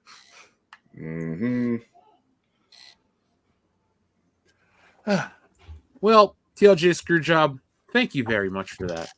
TLJ Screwjob sent in some more. Thank you very much. Let's see. Dama, we read yours. Thank you, TLJ. Here we go. Xavier to God. We actually got 3 more. Thank you, guys. We appreciate this. What's your favorite Big Show face and heel turn? The one where he turned both heel and face in the same night. Yeah. Only he could pull that off. Yep. It's like, how do you decide? Like, I think there's a website that's actually dedicated to all the times that he's turned face and heel. And it's a lot. Were you invested in him? I just didn't really like the Big Show. I wasn't when he helped Paul turn on Brock Lesnar. I liked him then because I like heel WWE champion, fat Big Show. I liked, but after that, pretty much, I was intrigued by him in WCW. I never really completely bought that he was Andre the Giant's son, but it was plausible. Well, I am. That's true, and so WCW was good until they did what they inevitably did and what WWE did, which was you build up this big monster and then you just let Hogan just, wreck him. So, and ruin any credibility. And I think the final bit of his credibility as a wrestler went off the side of Cobo Hall, supposedly, in a monster, which somehow he went off the top of Cobo Hall and into the Detroit River, which isn't possible because the Detroit River doesn't run along Cobo Hall. Eric Bischoff was not perfect. No. That's all I can say. He thinks he is most of the time, but he was not. No. But Uncle Eric, you were all right. TLJ Screwjob is up next. Thank you, Xavier to God. TLJ Screwjob says, in Braun interview, he said not Steiner is his choice. Well, there you go, Kendo. Heard directly from the man himself. Poor choice. I disagree with you, Mr. Breaker. Whatever he's doing, it's working for me. I'm a Braun Breaker fan. Yeah, it's working because he's really good. And he's had 2 people that were really good at it, teaching him how to be really good at it. So that helps. But he should be carrying around the name Steiner. TLJ Screwjob says, raciest most how is racist / most how is that on TV attitude era moment? Okay. The sable with the pasties over her boobs is the one that gets the most airtime. Yeah, I was even thinking that too. I was like, that's the one I could. Yeah, that's the one that would make sense. She was also wearing like a G-string, so there's that. But when when Austin pulled out the gun, like he was going to shoot Vince McMahon, and it was the little, clown bang gun thing. Mm-hmm. I could see how that would get you in trouble on the TV with the FCC or those idiots there. But that's a great moment, though. It is a great moment. It is a fantastic moment in wrestling history. Because didn't he like pee himself or something when that happened? Yeah. I remember that. I remember that. Hogan. Oh God, I keep doing that. Austin walks away laughing his ass off, and Vince is standing there with a big old wet spot on his pants. He was holding that in the whole time, man. Probably because he's like, I got to go out there and I gotta piss myself because I gotta make it look real. God damn it. He did. Yeah, he sold it, but I don't know. I'm thinking probably Sable with her, tatas hanging out with just the handprints over the nippies. That's probably it because she was essentially completely freaking naked with the exception of her G-string on. So I'll go with that one. Miss Rumble 2000 had accidental nudity. Armageddon 99 had the cat. So that might be my answer. Whether the cat pulled her tits out. Yeah, that happened. I mean, there were some violent moments, but I guess those were on pay-per-view, so that doesn't matter. No, yeah, like the hardcore shit, like Foley flying off the cell. That was pay-per-view, so it's not like it was on TV. Well, broadcast. There are more brutal matches than that match. I mean, not in terms of like what they go through, but there are some like injuries that are harder to watch a guy work through. There was 2 extremely brutal moments to that match. Other than that, it was, run-of-your-mill sort of okay Hell in the Cell. But again, Foley getting fired off of it and getting choke slammed through it takes the cake, and nobody talks about anything else to do with that match except for those 2 things. Well, he's earned it. Yeah. Because he is not well. Oh, yeah, Mr. Bones, choppy your pee-pee. Yeah, that was pretty risque. And Pillman pulling out a gun to supposedly shoot Steve Austin. Though, Jesus Christ, there was a lot of fucked up things going on in the Attitude Era. It's like one of those things that in the moment you're like, oh my God, this is so incredible and awesome. But looking back on it 25 years later, you're just like, Jesus. See, all my favorite Attitude Era stuff is from like 2000 when you weren't watching, where it wasn't this like crazy crash TV. It was just like really good wrestling story. I was still watching in 2000. I just wasn't watching as frequently. I got out of it shortly after WrestleMania 17. Wow. Right before the Ruthless Aggression era kicked into gear. I stopped watching for a small time in 2003, but I've pretty much been into it nonstop since 99. Hi, buddy. He's been into wrestling since 99. He knows all the finishers. Yeah, I'd be like, so tell me what your favorite match from 1999 is. He's just going to look at me like, what the hell are you talking about? His favorite is the Kennel from Hell. Big Boss Man Al Snow. That was awful. That was so awful. You know what else match is kind of notable for being kind of shit, but it never gets mentioned, is the SummerSlam 99 hardcore match between Al Snow and Big Boss Man with Road Dogg as the referee. Yeah. Not as bad as when Undertaker hung Big Boss Man from the roof of the cell. That takes the cake. Yes, Carlos, it was that. TLJ Screwjob, thank you very much. I've watched interviews with Mick Foley and Taker said that right before he chokes Mick, he stepped off the actual fence and onto the rail.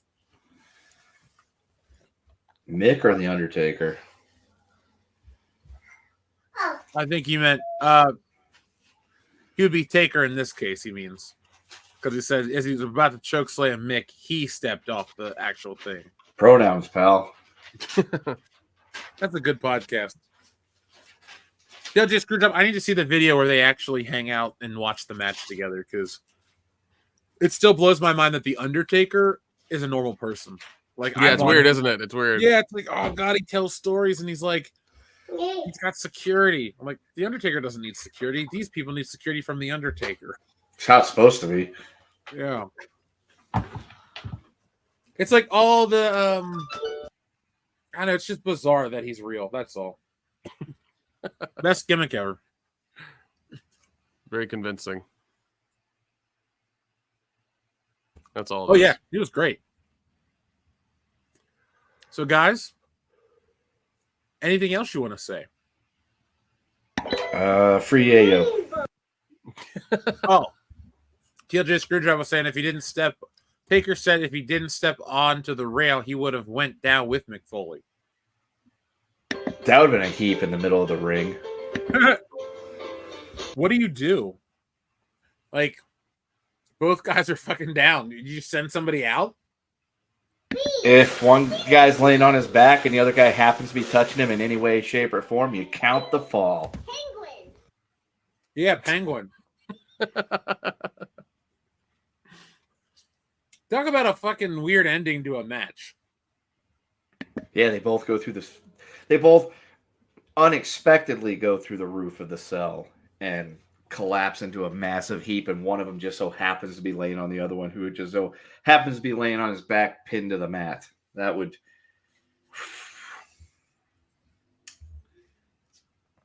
You're right, JR would have had a stroke. Good God Almighty! Good God! Like, yeah, he would have probably run in there and tried to resuscitate him. Good God Almighty! My brain's broken in half. That's so mean. Yeah, no, Jack Kendo. And we all love JR. He's a great American. He's my favorite Oklahoman. Yeah, there you go. Yes, I'll go with that because I'm trying to think of another one and I can't. Not Hank Hill. No, he's from Texas. Well, New York to be exact. Yeah. Oh, good old Hink Hall. God, I love that show. But you already know that, folks. So join us tomorrow. I will have an Alien review. So if you're joining late and you didn't hear that, well, you can join and listen. I just thought of that. I was like, oh, we need to do spoilers. I'm like, it's too late. Yeah, it's 3 hours in. Yeah, it's too late now. It's fine. Jeff will have spoilers in the video, I guess. I don't know. If you want spoilers, go look them up on Wikipedia, and then watch Jeff's video. Or if you really want spoilers, I guess tell Jeff in the video we might do a Twitter Spaces thing Saturday. I don't know. I'll make a secondary spoiler video. If that's what you. There you go. Really there you go. Do that. Yeah. Make the video Friday and then make one Saturday with all the spoilers in it. It's an option. There you go. Yeah. Well, it works then, guys. Thank you, TLJ Screwjob. Thank you, everybody. Make sure you guys are sending in your your Kickstarter surveys, because I need to get those from everybody so I can have your shipping information to send out Woke Busters. It will begin production soon. I will send out a message to let everybody know when it is officially started printing, and I will give you updates all along the way, because now we're in the final time where you get to take the project home. It feels so nice not waking up thinking about Woke Busters. It's just like, hey, it worked. It's done. It was a success. It's done. It's dusted. And, folks, I kind of found my angle for stealing Solo 2 today. And it changed everything. And, I have about, let's see, 4 to 5 pages of notes right here. This is stealing Solo 2. Nice. Some ideas and some sketched out pages. That's as much as you're going to be able to see from here. But I want everyone to get ready. This is going to be a wonderful showcase of what I can do. Stealing Solo 2, Kessel Run Boogaloo. I do have it titled as Stealing Solo, Power of the Farce. So that's going to be our working, unofficial, official title. But Kendo, I've had so much fun writing it already. I will tell you guys more off air, but okay. I think it's going to be the first one is a good book that a lot of people bought. This will be a much bigger endeavor, not in terms of like page count or some grandiose thing. It'll just be wait till you see this book. That's all I can say. I'm so excited. Fair enough.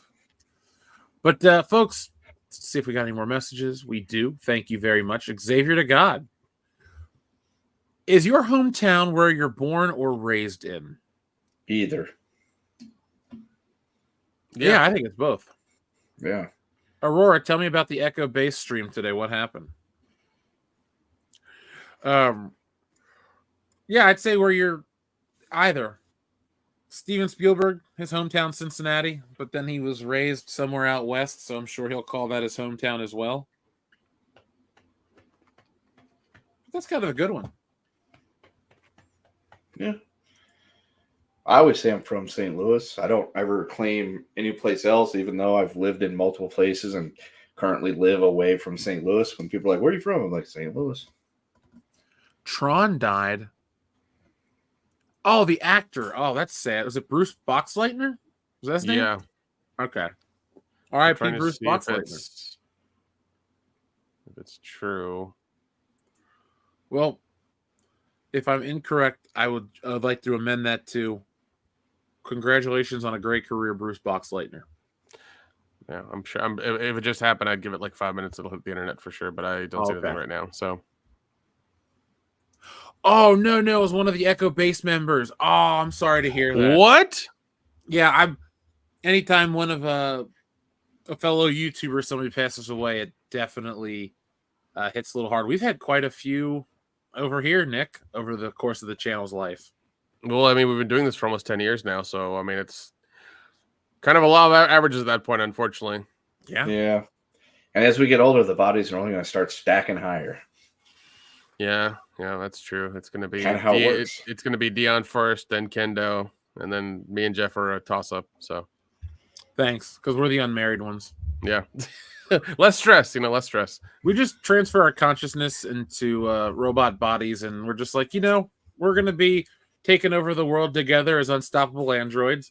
There we go. And then we'll do some game theory stuff with our own armies of replicants.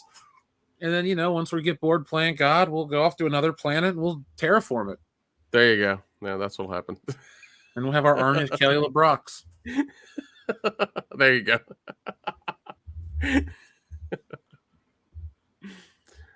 Sounds good. All right. So we were Skynet all along. All right, folks. Thank you for watching. Thank you for making WCBS a wonderful night. Even though the YouTube numbers are slow, you guys are supporting the channel in a great way to keep us going. So we want to thank you each and every time. You guys do this for us, and we're so grateful that we get to do it for you. So until next time, folks, be smart, be safe, be cool, but always be excellent to each other. .com